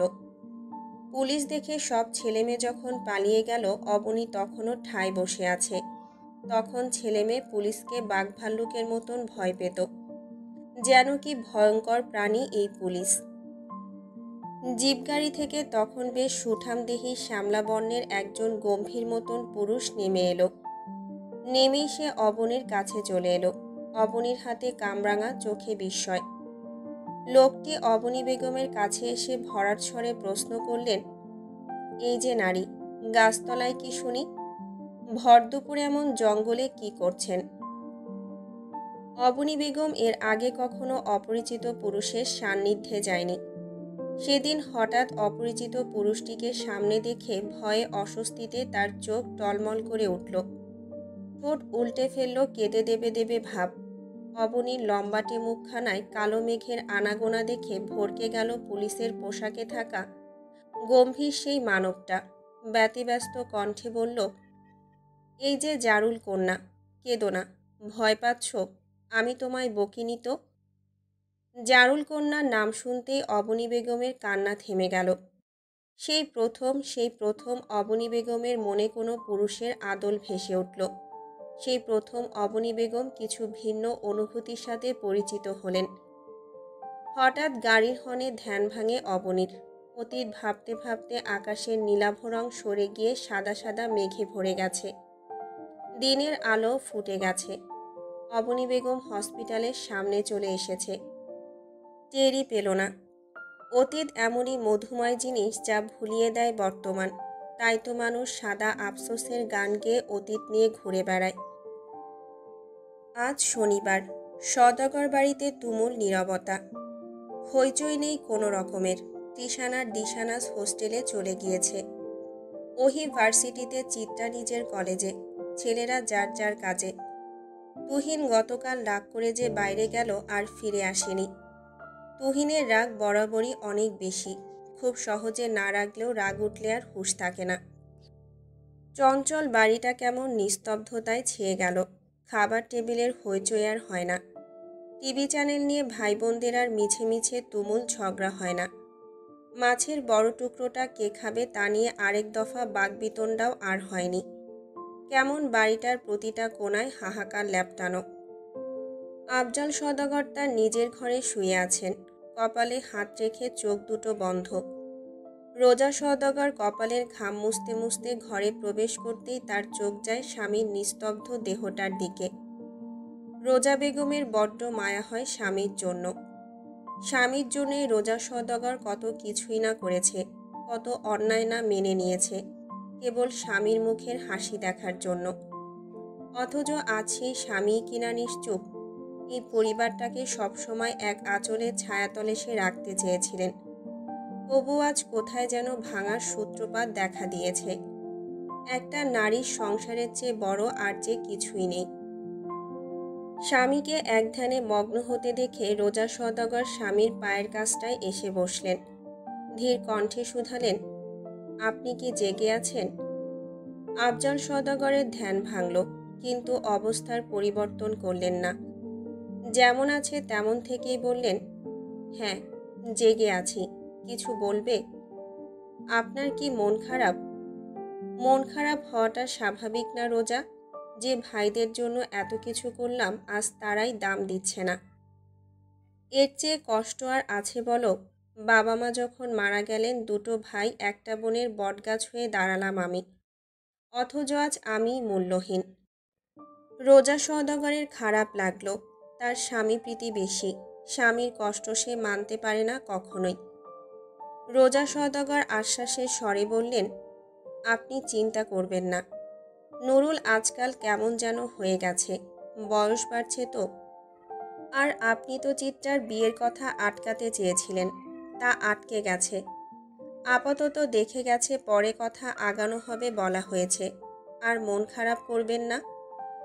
আফজাল সওদাগর ধপ করে উঠে বসলেন। চোখ তার কেমন হলদেটে ভাব। সে তার স্ত্রীর হাত দুটো মুঠ করে ধরল, কেমন অসহায় কণ্ঠে বলল, পাপের ভার নিয়ে বেঁচে থাকা অনেক কষ্টের বিবি। তুমি আমারে অভিশাপ দিছিলা তাই না? তাই তো আজ এই অবস্থা আমার। স্বামীর কথায় আঁতকে উঠল রোজা। তওবা করে বললেন, কি বলেন আপনি? আপনারে অভিশাপ দেওয়ার আগে আমার জিহ্বা খসে পড়ুক। আর আপনি যা পাপ বলছেন তা আদৌ পাপ না। আপনি তো জানেন, আর আমার আল্লাহ জানে সেটা। আপনি এসব ভাববেন না। আফজাল সওদাগর অনবরত মাথা নাড়তে নাড়তে বললেন, এটা পাপই বিবি। আমি তোমাদের ঠকিয়েছি, নিজের স্বার্থে আরেকজনকে ঠকিয়েছি। ওদের মৃত্যুও তো আমার অভিশাপ দিয়েছে। স্বামীর কথায় ভড়কে গেল রোজা সওদাগর। উৎকণ্ঠিত কণ্ঠে বললেন, কাদের মৃত্যু? আফজাল সওদাগর উত্তর দিলেন না। আফসোসের অশ্রু গড়িয়ে গেল তার গাল বেয়ে। গরমে ঘেমে নিয়ে একাকার চিত্রা। সাদা কলেজ ইউনিফর্মটা লেপ্টে গেছে শরীরে, চুলের মাঝে দুই বেনি, পিঠে বইয়ের ভারী ব্যাগ। গতকাল তার দেখাদেখিটা সেই অবধি সীমাবদ্ধ ছিল। মাহাতাব দুলাভাইয়ের কারণে তা বেশি দূর অবধি আগায়নি। আবার নওশাদ নামের লোকটাও বলেছে সময় নেওয়া উচিত দুই পক্ষের। চিত্রার মনে কেমন যেন অশান্তি, বিরক্তিতে শরীরের প্রতিটা অঙ্গ জ্বালা দিয়ে উঠছে। জীবনটা তারা তো অসহ্য ছিল না কখনোই। আগে তার বাবা তাকে পছন্দ করত না। সে জানতো না বাবা কেন তাকে অপছন্দ করত।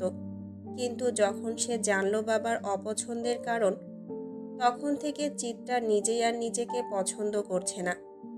জীবনটা হঠাৎই বিভীষিকাময় হয়ে উঠল। এই চিত্রা, দাঁড়া। পথে মধ্যে চিরপরিচিত কণ্ঠ শুনে দাঁড়ালো চিত্রা। পিছনে ঘুরতেই চোখে পড়ল ওহিয়াপার লাল টুকটুকে মুখটা। গরমে লাল হয়ে গেছে। চিত্রা কিঞ্চিত হাসল ওহিয়াপাকে দেখে। ওহি ততক্ষণে চিত্রার কাছে চলে এসেছে। আপা, তোমার ক্লাস শেষ? না রে, ভালো লাগছে না, যা গরম। বাসায় গিয়ে ঘুম দেব। তোর ক্লাস শেষ? হ্যাঁ আপা। তো চল একসাথে বাসায় যাই। ফুচকা খাবি চিত্রা? ওহি আপার প্রস্তাবে অবাক হলো চিত্রা। ওহি কখনোই বাহিরের খাবার পছন্দ করে না, আর আছে কিনা ফুচকার কথা বলছে। চিত্রার অবাক বিস্মিত মুখখানা দেখে ফিসলে হাসল ওহি। বাঁকা হেসে বলল, কিরে, খাবি না? চিত্রা দ্রুত মাথা নাড়ালো, যার অর্থ সে খাবে। ওহি মিষ্টি হেসে চিত্রাকে নিয়ে পাশের একটা পার্কে গিয়ে বসল। পাশে থাকা ফুচকার দোকানটা থেকে 2 প্লেট ফুচকা দিতে বলল। চিত্রা তখনও অবাক। ওহি চিত্রার অবাক ভাবটাকে তেমন পাত্তা না দিয়ে আশেপাশে দেখতে লাগলো। দেখতে দেখতে হুট করে বলে উঠল, একটা সিক্রেট শুনবি চিত্রা? চিত্রা তখন তার ব্যাগের ভেতর থেকে পানির বোতলটা বের করেছে। ওহির কথায় ভ্রু কুঁচকে বলল, কি সিক্রেট আপা? ওহি বিবশ কণ্ঠে বলল, তোর ফুল গাছের টবগুলো আমিই ভেঙেছি। চিত্রার মুখে রাজ্যের বিস্ময়। ওহি আপা তার ফুলের টব ভেঙেছে? সে যেন বিশ্বাসই করতে পারছে না। ওহি আপা হলো গিয়ে নরম মানুষ, তার দ্বারাই শক্ত কাজ অসম্ভব। ওহির দৃষ্টি তখনও পার্কের আশেপাশে চোখ বুলাতে ব্যস্ত। চিত্রার বিস্ময় মাখা মুখ পানে সে একবারও ফিরে তাকায়নি। চোখের সাথে চোখ মিললেই যেন সে কত কথা বলতে পারবে না, তাই তো আজ চোখে চোখে মেলানো বারণ। এতদিনের জমানো কথার প্রজাপতিদের আজ উড়িয়ে দিতে হবে। কথা জমিয়ে রাখলে মনের উপর অত্যাচার চালানো হয়, অথচ ওহি নিজের মনের উপর সেই অত্যাচার করে যাচ্ছে দিনের পর দিন। আজ না হয় অত্যাচারের সমাপ্তি ঘটুক। ছোট্ট একটা শ্বাস ফেলল ওহি, ধীর কণ্ঠে বলল, ভাবিস না তোর উপর হিংসে থেকে করেছি সেসব। তোর উপর হিংসে করার কিছুই নেই, বরং মায়া করার মতন বহু কিছু আছে। তবে আমার মায়া কম, কাকপক্ষীতে ছিঁড়ে খেয়েছে মায়া। ওহি আপার কথার আগামাথা কিছুই বোঝেনি চিত্রা, কেবল ফ্যালফ্যাল নয়নে চাইল। কথা বলার শক্তিও যেন সে হারিয়েছে। ওহি আপা কি বলছে? ওহি আপা কি জানে? আপা, তুমি ঠিক আছো? চিত্রার প্রশ্নে আকাশ ছোঁয়া বিস্ময়। ওহি কিঞ্চিত হাসল, মাথা নাড়িয়ে বলল, আছি ঠিক। তোকে আজ কিছু কথা বলবো চিত্রা। অনেকগুলো বছর এই কথা কাউকে বলা হয়নি। এই লজ্জা, এই আধারিয়া জীবনের গল্প কাউকে জানানো হয়নি। আজ তুই শুনিস সেই গল্প। ওহি আপার মৃত্যুর গল্প শুনে নিস খুব যতনে। কেউ তো আর জানল নাই ওহির ছিন্ন বিচ্ছিন্ন মনের কথা। চিত্রা কেবল অপলক তাকিয়ে রইল ওহির দিকে। আপাকে আজ ঠিক চেনা যাচ্ছে না, কেমন অপরিচিত একটা আদল ভেসে উঠছে। এটা কি সত্যি ওহি আপা? আরে সওদাগর বাড়ির নক্ষত্রমালা যে, তা তোমরা এখানে? পুরুষালী কণ্ঠে 2 বোনের কথার খেই হারালো। দুজনই তাকালো তাদের ডান দিকে দাঁড়িয়ে থাকা পুরুষটার দিকে। এলোমেলো চুল, টি শার্ট, এঁটে সেটে থাকা শরীর, কাঁধে ব্যাগ আর ক্লান্ত মুখশ্রীর বাহারের দিকে। চিত্রা এবং ওহি দুজনই অবাক হলো বাহার ভাইকে দেখে। এই সময়ে এখানে বাহার ভাইকে আশা করেনি তারা। বসা থেকে দুজনেই উঠে দাঁড়ালো। ওহি অবাক কণ্ঠে বলল, বাহার ভাই আপনি? হ্যাঁ আমি। তা তোমরা দুজন এখানে কি করছো? তোমাদের তো এসব জায়গায় তেমন দেখা যায় না। আসলে চিত্রা ফুচকা পছন্দ করে তো, তাই এসেছিলাম ফুচকা খাওয়াতে। ওহির উত্তর শুনে চিত্রা গোল গোল চোখে তাকালো ওহির দিকে। ওহি আপা বানিয়ে বানিয়ে কথা বলতে জানে, এটাও চিত্রার জানা ছিল না। আজ একের পর এক চমক দিচ্ছে ওহি আপা। বাহার এগিয়ে এসে ধপ করে বেঞ্চটাতে বসে পড়ল। আড়মোড়া ভেঙে বলল, তা বেশ ভালো তো। তোমাদের মধ্যে এত মহব্বত তো ঠিক দেখা যায় না, একেবারে ধূমকেতুর মতন। কথা শেষ করেই হাহা করে উদ্ভটভাবে হেসে দিল বাহার ভাই। বাহার ভাইয়ের অদ্ভুত হাসির সাথে তাল মেলালো ওহিও, অথচ এমন একটা বিদঘুটে ঠাট্টা অন্য কেউ করলে ওহি আপা তাকে এখানেই উচিত জবাব দিয়ে দিত। চিত্রা কেবল দেখে গেল ওহি আপা আর বাহার ভাইয়ের কাণ্ড। তন্মধ্যেই ফুচকার প্লেট এসে হাজির হলো। ওহি নিজের ব্যাগ থেকে টাকা বের করে দোকানদারকে দিয়ে এসে বাহারের সামনে দাঁড়ালো। বেশ ব্যস্ত কণ্ঠে বলল, আপনি কি এখন বাড়ি যাবেন বাহার ভাই? হ্যাঁ, তাই তো মনে হচ্ছে। তাহলে চিত্রাকেও সাথে নিয়ে যাবেন প্লিজ। আসলে আমার একটা দরকারি কাজ আছে তো, এখনই যেতে হবে। ওহির অনুরোধে বাহার ভাই একবার চিত্রার দিকে তাকালো। চিত্রা এতক্ষণ তার দিকে তাকিয়েছিল বিধায় দুজনেরই চোখে চোখ পড়ল। বাহার সাথে সাথেই চোখ ঘুরিয়ে নিলেন। এতে ছোট হয়ে এলো চিত্রার মন, কারণ সে জানে বাহার ভাই কখনোই রাজি হবে না। কিন্তু চিত্রাকে অবাক করে দিয়ে বাহার বলল, কোলে করে নেব নাকি কাঁধে করে? বাহারের উদ্ভট কথার ভঙ্গিতে আবারও হেসে ফেলল ওহি। মুখ চেপে বলল, আপাতত রিকশা করে নিলেই হবে। চিত্রা মুখ ফুলালো, আর চোখে ওহির দিকে তাকিয়ে বলল, আপা, তোমার না এখন বাড়ি যাওয়ার কথা? তাহলে এখন আবার কোথায় যাবে তুমি? ওহি চিত্রার কাছে গেল। চিত্রার হাতে কিছু টাকা গুঁজে দিয়ে প্রায় ফিসফিস করে বলল, দরকারি কাজে যাব, টাকাটা রাখ, রিকশা ভাড়া দিয়ে দিস। বাহার ভাইয়ের কাছে মনে হয় টাকা নেই। চিত্রা কেবল আহাম্মকের মতন মাথা দোলালো। ওহি ততক্ষণে ঝড়ের গতিতে তাদের সামনে থেকে চলে গেল, যেন তার কাজটা কত জরুরি, এখন না গেলে পৃথিবী ধ্বংস হয়ে যাবে। কোলাহলপূর্ণ রাস্তায় একদম একা হেঁটে যাচ্ছে ওহি। তার কোনো গন্তব্য নেই, না আছে নির্দিষ্ট কাজ। কেবল বাহার আর চিত্রাকে একটু একা ছাড়ার জন্য এই মিছে অজুহাত। আর কেউ না জানুক, আর কেউ না শুনুক, সে তো জানে বাহার ভাইয়ের গিটারের করুণ সুরের কথা, মাঝরাত তীরে বাহার ভাইয়ের দীর্ঘশ্বাসের কথা। সেখানে যদি চিত্রা এসব দূর করার চাবিকাঠি হয়, তাহলে তো আর মন্দ হয় না। সবাইকে কি আর এক জনমে পাওয়া যায়? বাহার ভাই না হয় ওহির এক জীবনের অপ্রাপ্তি হয়ে রইল। এই যে মিস, শুনেন প্লিজ, সিঙ্গেল আছেন কি? ওহির ধ্যান ভাঙল, মনে হলো তাকে উদ্দেশ্য করেই যেন কেউ গানটা গাইল। পথচারী কয়েকজন আর চোখে চাইল। ওহি পেছন ঘুরে তাকাতেই খুব স্বল্প পরিচিত মুখটা ভেসে উঠল। ওহি অবাক কণ্ঠে বলল, আপনি? গানটা কি আপনি গাইলেন? সুন্দর দেখতে সুঠামদেহী পুরুষটা মুচকি হাসল, মাথা ঝাঁকিয়ে বলল, হ্যাঁ মিস, আমিই গাইলাম। ওহির চোখে মুখে বিস্ময় ছড়িয়ে পড়ল। বিস্মিত কণ্ঠে বলল, আপনি কি আমায় চিনতে পারেননি? ভদ্রলোক এগিয়ে এলো, মিষ্টি হাসি দিয়ে বলল, চিনব না কেন? গত পরশুই তো দেখলাম আপনাকে, কালো জামা পরনে, গোল গোল চশমায় মিষ্টি দেখতে মেয়েটা। লোকটার কথার ধাঁচ পছন্দ হলো না ওহির। এমন একটা ছেলের জন্য কিনা চাচা চিত্রার বিয়ে ঠিক করেছে। ছেলেটা কেমন গায়ে পড়া গোছের। ওহির চোখ মুখ কুচকানোর ভঙ্গিমা দেখে নওশাদ হয়তো কিছুটা আন্দাজ করল। তাই তো বেশ ঠাট্টার স্বরে বলল, আপনি কি আমায় চরম অভদ্র ভাবছেন মিস? ওহি নিজেকে সংযত রাখার চেষ্টা করে বেশ ভদ্রভাবে বলল, দেখুন মিস্টার, আপনার সাথে আমাদের পরিবারের একটা সুন্দর সম্পর্কের কথা হচ্ছে, তাই আপনার কাছ থেকে এমন আচরণ আশা করছি না। সুন্দর সম্পর্কে ঠাট্টা করা কি নিষিদ্ধ? চলুন, হাঁটতে হাঁটতে কথা বলা যাক। নওশাদ ছেলেটাকে অভদ্র কখনোই মনে হয় না, বেশ ভদ্রই মনে হয়। তবুও তার অহেতুক ঠাট্টাটা ওহির পছন্দ হয়নি, কিন্তু ভদ্রতার খাতিরে সে পা মেলালো।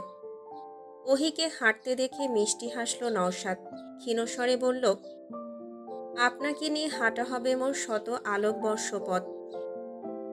রিকশার হুট উঠানো, গতি মধ্যম, চলছে অনবরত।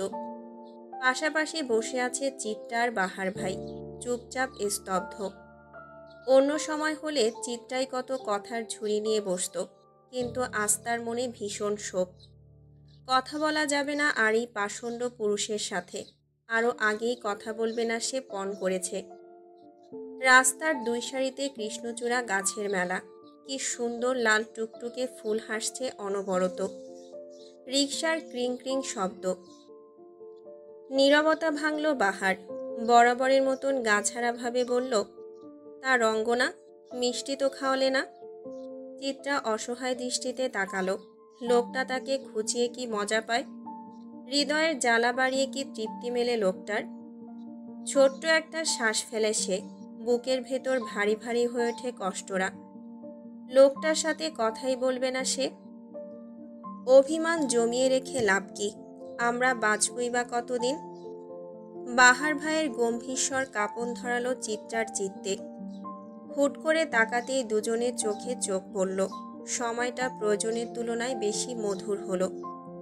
নিঃশ্বাসের গতি বেড়ে গেল অপ্রত্যাশিতভাবে। লজ্জারা খেলা করল সর্বাঙ্গে। চিত্রা চোখ সরিয়ে নিল। বাইরের দিকে দৃষ্টি নিবদ্ধ করতে করতে বলল, অভিমান অভিযোগ নেই আমার, না থাকাটাই স্বাভাবিক। পরমানুষের প্রতি অভিমান রাখতে নেই রঙ্গনা। বাহারের কণ্ঠে তুমুল গম্ভীরতা। কথার এমন তীক্ষ্ণতায় অভিমান করল অষ্টাদশীর হৃদয়। ঠোঁট ফুলিয়ে টলমল করে উঠল চক্ষুদয়। বাহার ছোট্ট ধমক দিল, গম্ভীর কণ্ঠে বলল, এই মেয়ে, কথায় কথায় কান্না করার স্বভাব বদলাও। কান্নাকে সস্তা বানিও না। নিজের সবটা সত্তাকে সবচেয়ে মূল্যবান রাখার চেষ্টা করো, হোক কান্না কিংবা হাসি। আমি আপনার সাথে রাগ করেছি বাহার ভাই, তো রাগ করেই থাকো। আমি কি তোমার রাগ ভাঙাতে এসেছি? বাহারের গাছাড়া ভাবে চিত্রা গাল ফুলিয়ে বসে রইল। বাহার ভাই পকেট থেকে সিগারেট বের করে জ্বালাতে জ্বালাতে বলল, তোমায় জ্বালাতে এত সুখ লাগে কেন? কোনোদিন যেন যেচে জ্বলতে এসে ছাই হয়ে যেও না। আপনি জ্বালালে ছাই হতেও রাজি।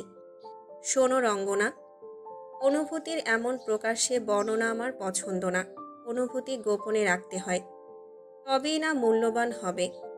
বাহারের কথায় অপমানিত হলো চিত্রা, সাথে তাজ্জব বনেও গেল। ততক্ষণে রিকশা এসে থেমেছে বাড়ির সামনে। চিত্রা ভাড়া মিটিয়ে দিতে দিতে বলল, আর অনুভূতি মেলে ধরব না বাহার ভাই, সবাই তো সবটার মূল্য দিতে জানে না। আমি ভুলেই গিয়েছিলাম। চিত্রার তীক্ষ্ণ কথা তো হেলদোল হলো না বাহারের। সে বরং বেশ গাছাড়া ভাবেই বলল, এই যে মেয়ে রঙ্গনা, তোমার মুখে অভিমান মানায় অভিযোগ না।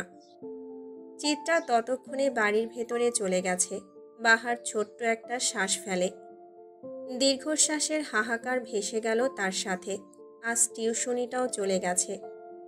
এমন মানুষের প্রেমে মত্ত হওয়া মানায়, যার বাঁচা মরারই ঠিক নেই। আফসোসগুলো সে হাওয়ায় মিলিয়ে গান ধরে। জীবন দিলা কাঞ্চা বাঁশের খাঁচারি মতো, যত্ন নেওয়ার আগে তাহা ভাঙে অবিরত দয়াল, ভাঙে অবিরত। আজ সারাদিন দেখা মেলেনি মুনিয়া বেগমের। প্রথমে সবাই ভেবেছিল রাগ করে হয়তো দৌড় দিয়েছেন, কিন্তু যখন দরজার সামনে পর্দা সরালো তখন দেখা গেল দরজা বাহির থেকেই আটকানো। দরজা খুলে ভেতরে যেতেই শূন্য রুমখানি জানিয়ে দিল মুনিয়া বেগম নেই। বিছানার কিনারায় সাদা চিরকুট। তুলোর মতন মেঘগুচ্ছ বিচরণ করছে আকাশে। মিঠে বাতাস, কোমল লাল বর্ণা আকাশ। প্রকৃতিটা কবির ভাষায় কবিতার যোগ্য। প্রেমিকার প্রেম জাগরণের মতন বিষাদে আচ্ছাদিত মানুষের মনে উৎফুল্লতা আনার মতন। ছাদে মন খারাপে আবিষ্ট চিত্রা দাঁড়িয়ে আছে। সময়টা ঠিক দিনের তৃতীয় ধাপ অপরাহ্ন। মুনিয়া বেগম বাড়ি ছেড়েছেন আজ 2 দিন হতে চলল। গতকাল থেকে এই অবধি তার কোনো খোঁজ নেই। চিঠিতে সে চরম অভিযোগের স্বরে লিখে গেছে তার চলে যাওয়ার কথা। চিত্রায় যে সে অভিযোগের কারণ তা লিখত বাদ রাখেননি সে।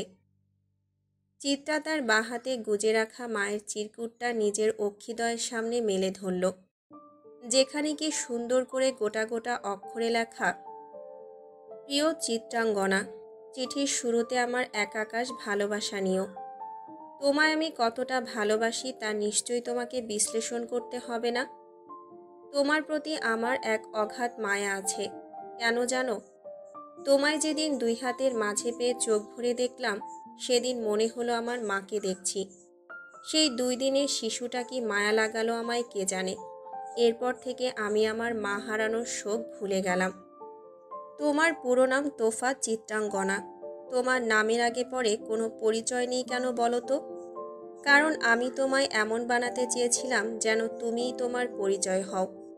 শখ করে রেখেছিলাম তোফা, মানে উপহার। সৃষ্টিকর্তার দেওয়ার সবচেয়ে মূল্যবান উপহার তুমি আমার। অথচ আজ তুমি আমার সব ভালোবাসা ভুলে বাবার মোহে পড়ে ভুল সিদ্ধান্তে ডুব দিয়েছ। আমি তোমার এমন ক্ষতি দেখতে পারবো না।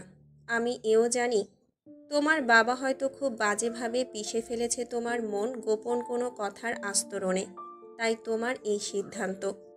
কিন্তু মা, তুমি পিষে যাওয়াটা দেখলে আর আমায় দেখলে না, তা যে মানতে পারবো না। তুমি না হয় তোমার বাবার কথায় জলাঞ্জলি দাও তোমার জীবন, আমি তা দেখতে পারবো না। ভালো থেকো। ইতি তোমার তথাকথিত মা। চিঠির শেষ সম্বোধনটাই যেন চিত্রাকে রক্তাক্ত করতে যথেষ্ট। মা কতটা কষ্ট পেলে নিজেকে এভাবে সম্বোধন করে, কিন্তু সেও বা কী করবে। বাবা সেদিন রাতে তাকে তার জীবনের এমন ভয়াবহতার কথা জানিয়েছে যা সে মানতে পারেনি। এমন একটা অপ্রত্যাশিত অতীত সে ভাবতে পারেনি। ঘৃণায় ভরে গিয়েছিল তার দেহ। পৃথিবীর সব যন্ত্রণা নিয়ে বাঁচা যায়, কিন্তু নিজেকে ঘৃণা করে আদৌ বাঁচা যায়? অথচ বিধির বিধান, আত্মহত্যা মহাপাপ। যেখানে জীবনটাই পাপের ফসল, সেখানে মহাপাপটাও কেমন হাস্যকর। অশ্রুরা গোপনে ঝরে গেল মুক্তোর মতন। তাদের কেমন বিবর্ণতা। আরে, আমাদের চিতাবাঘ করে কি একা একা? পেছন থেকে কারো কণ্ঠ ভেসে আসতেই চিত্রা চোখের অশ্রু মুছে ফেলল। দুর্বলতা আড়ালেই রাখতে হবে, জেনে গেলেই তো জ্বালিয়ে দেবে মানুষ। চাঁদনিও ততক্ষণে তার ভারী পেট নিয়ে ওহির সাহায্যে চিত্রার কাছে এসে দাঁড়ালো। চাঁদনি আপাকে কত সুন্দর লাগে আজকাল। মাতৃত্বের সৌন্দর্যতা পৃথিবীর সব সুন্দরকেই হার মানায়। কি সুন্দর! চাঁদনির মিষ্টি হাসির পরিবর্তে চিত্রাও হাসল। কৃত্রিম হাসি ঝুলিয়ে বলল, চাঁদ আপা গো, তোমায় এত সুন্দর কেন লাগে? চাঁদনি গাল টেনে দিল চিত্রার। মিষ্টি হেসে বলল, সত্যি সুন্দর লাগে নাকি রে? কই, তোর দুলাভাই আদর টাদর করে না যে এখন? মুটিয়ে গেছি কিনা? চাঁদনি আপার কথার ধরনে ফিক করে হেসে উঠল চিত্রা।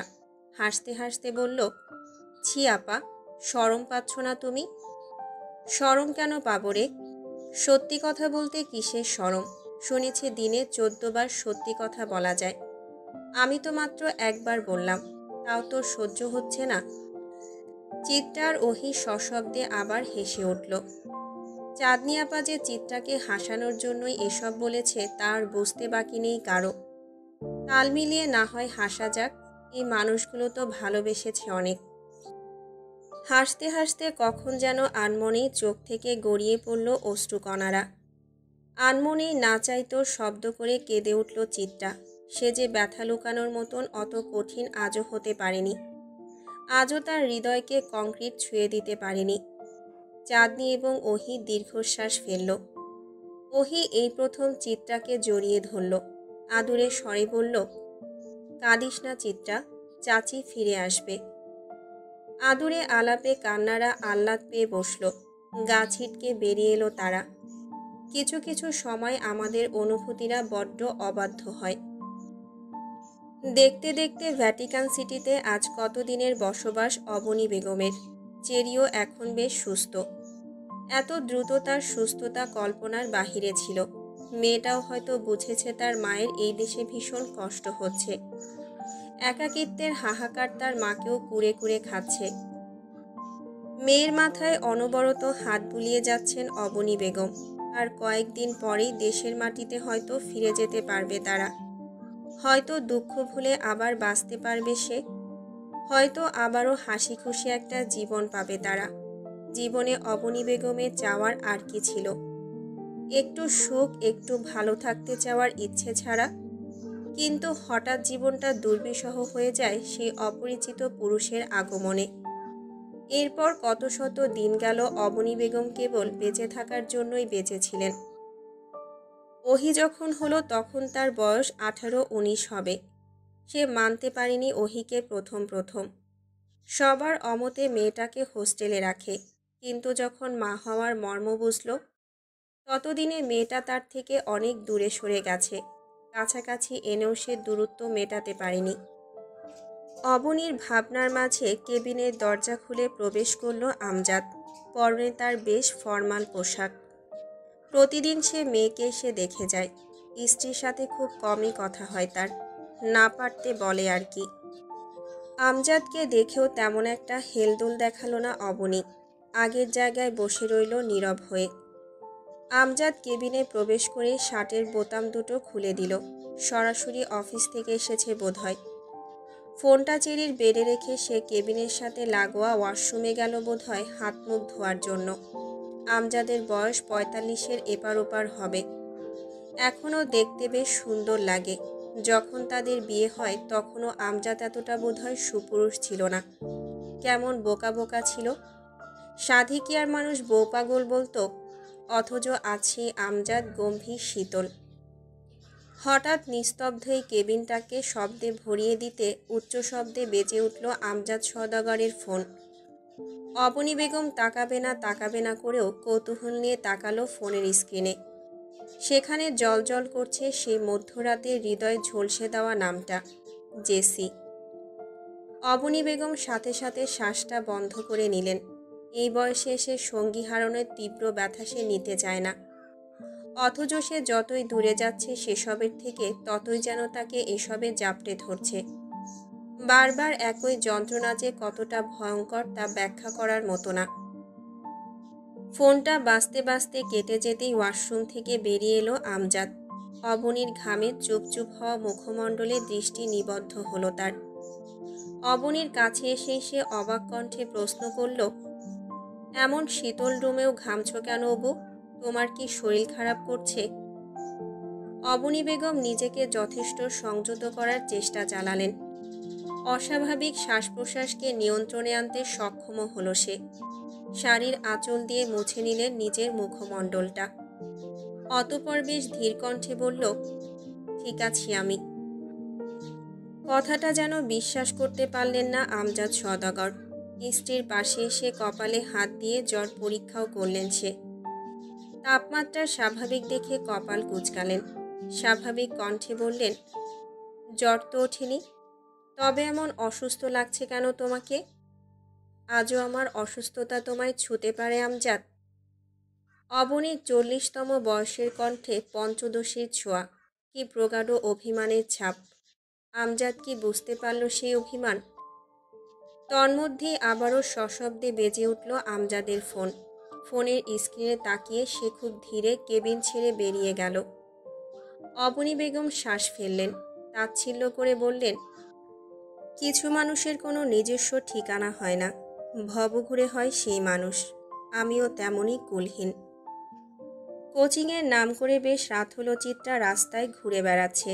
মা ছাড়া বাড়িটাতে তার এক মুহূর্ত ভালো লাগে না, কেমন পানসে লাগে সব। পৃথিবীটা হুট করে কেমন তেতো তেতো ঠেকছে। মাই বুঝি পৃথিবীর মধু।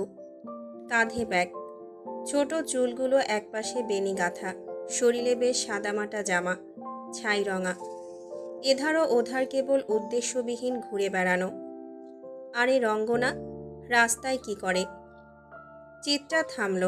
একা রাস্তায় একাকিত্ব কাটানোর মানুষ এলো।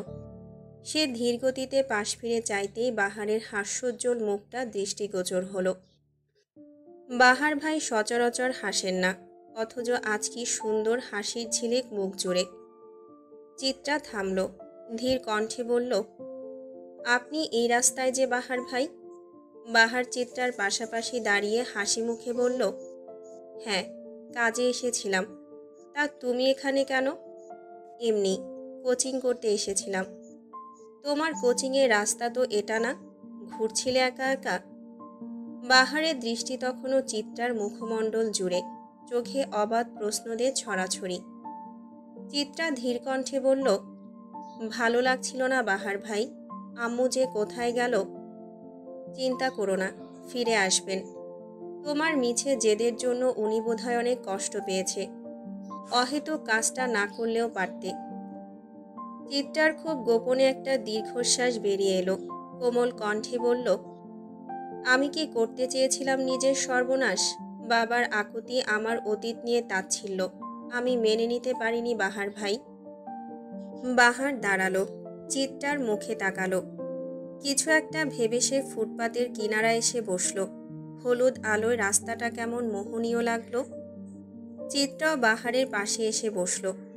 বহুদিনের শখ তার, বাহার ভাইয়ের পাশে বসে রাতের রাস্তা দেখবে, সোডিয়ামের কীর্তিমালয় নিজেদের সুখ দুঃখের গল্প করবে। তবে কি খুব দ্রুত এসে পড়ল সেই দিনখানা। পাশের টং দোকান থেকে বাহার গরম গরম 2 কাপ চা নিয়ে এলো। চিত্রার দিকে চা এগিয়ে দিয়ে নরম কণ্ঠে বলল, এবার বলো তো, হুট করে বিয়ের মতন সিদ্ধান্ত নেওয়ার কারণ কি? কি হয়েছিল। চিত্রা চায়ের কাপটা হাতে নিল। চোখ জুড়ে নেমে এলো তার সেদিন রাতের কথা। সেদিন নুরুল সওদাগরের এমন পরিবর্তনে অবাক হয়েছিল চিত্রা। বাবা হঠাৎ এত স্নেহ ঢেলে দিচ্ছে ভেবে চোখ মুখ টলমল করে ওঠে তার। নুরুল সওদাগরের দৃষ্টি তখনও বাড়ির সামনের রাস্তায়। সে রাস্তায় মানুষজনের আনাগোনা দেখতে দেখতে হুট করে চিত্রাকে বলল, চা বানাতে পারো? চিত্রা তখনও কিংকর্তব্য বিমূঢ়। বাবার হুট করে বলে ওঠা প্রশ্নে সে হতভম্ব। নুরুল সওদাগর মেয়েকে থম মেরে দাঁড়িয়ে থাকতে দেখে আবারও প্রশ্ন ছুড়ল, পারো চা বানাতে? চিত্রা চা বানাতে পারে না, কিন্তু তবুও বাবার প্রশ্নে উপর নিচ মাথা নাড়ালো। ধীর কণ্ঠে বলল, হ্যাঁ আব্বু, পারি। তাহলে 2 কাপ চা নিয়ে এসো চট জলদি, আমি অপেক্ষা করছি। বাবার বলতে দেরি, অথচ চিত্রার ছুটে যেতে দেরি নেই। চা না বানাতে পারা চিত্রাও সেদিন হাত পুড়িয়ে চা বানালো। আধ ঘন্টার মাঝে সে চা নিয়ে ঘরে পৌঁছালো। তখনও বাবা আগের মতন ঠায় বসে আছেন। চিত্রা চা এগিয়ে দিতে নুরুল সওদাগর বেশ হাসি মুখে চা নিয়ে নিলেন। চিত্রাকেও অপর চায়ের কাপটা মুখে দেওয়ার ইশারা করলেন। পোড়া হাত নিয়ে চিত্রা চায়ের কাপ মুখে তুলল। নুরুল সওদাগর চায়ের কাপে চুমুক দিয়ে তৃপ্তির দৃষ্টি ফেলেন। চমৎকার এক হাসি দিয়ে বলেন, বাহ, চা তো বেশ বানাতে পারো। চিত্রা কেবল অস্বস্তি নিয়ে ক্ষীণ হাসি দিল। নুরুল সওদাগর চায়ের কাপটা পিরিচের উপরে রেখে দীর্ঘশ্বাস ফেললেন। কেমন বিবশ কণ্ঠে বললেন, তোমায় আজ কিছু কথা বলি চিত্রা। তোমার তো উচিত নিজের জন্ম পরিচয় জানা, তাই না? চিত্রা বাবার কথায় অবাক হলো। হৃৎপিণ্ড প্রয়োজনের তুলনায় দ্রুত লাফাচ্ছে যেন। বাবা কি তার জীবনের চিরসত্যি কথাটা আজ বলবে? নুরুল সওদাগর তন্মধ্যেই বলা শুরু করলেন, তোমায় অপছন্দ করার সবচেয়ে বড় কারণ কি জানো? তুমি আমার মেয়ে না। বাবার মুখে এমন একটা কথা শুনে ঘুরে উঠেছিল চিত্রার পৃথিবী। বিস্ফোরিত নয়নে সে বাবার দিকে তাকায়। নুরুল সওদাগর সেই দৃষ্টিকে পাত্তা না দিয়েই বললেন, হ্যাঁ, এটা সত্যি যে তুমি সওদাগর বাড়ির কেউ না। চিত্রা ফ্যাল ফ্যাল করে তাকিয়ে রইল। অনড়তার দৃষ্টি ভাষারা তখন স্তব্ধ। নুরুল সওদাগর তার দৃষ্টি সরিয়ে নিলেন চিত্রার উপর থেকে। তার রাস্তায় নিবদ্ধ করে বললেন, তুমি আমার মেয়ে না, এটা তোমাকে অপছন্দ করার বড় কারণ হলেও তার চেয়ে বড় কারণ হলো তুমি একজন নিষিদ্ধ পল্লীর মায়ের মেয়ে। চিত্রা ততক্ষণে হতভম্ব। পায়ের নিচের মাটিটাও যেন খুঁজে পেল না। কি শব্দ উচ্চারণ করল বাবা!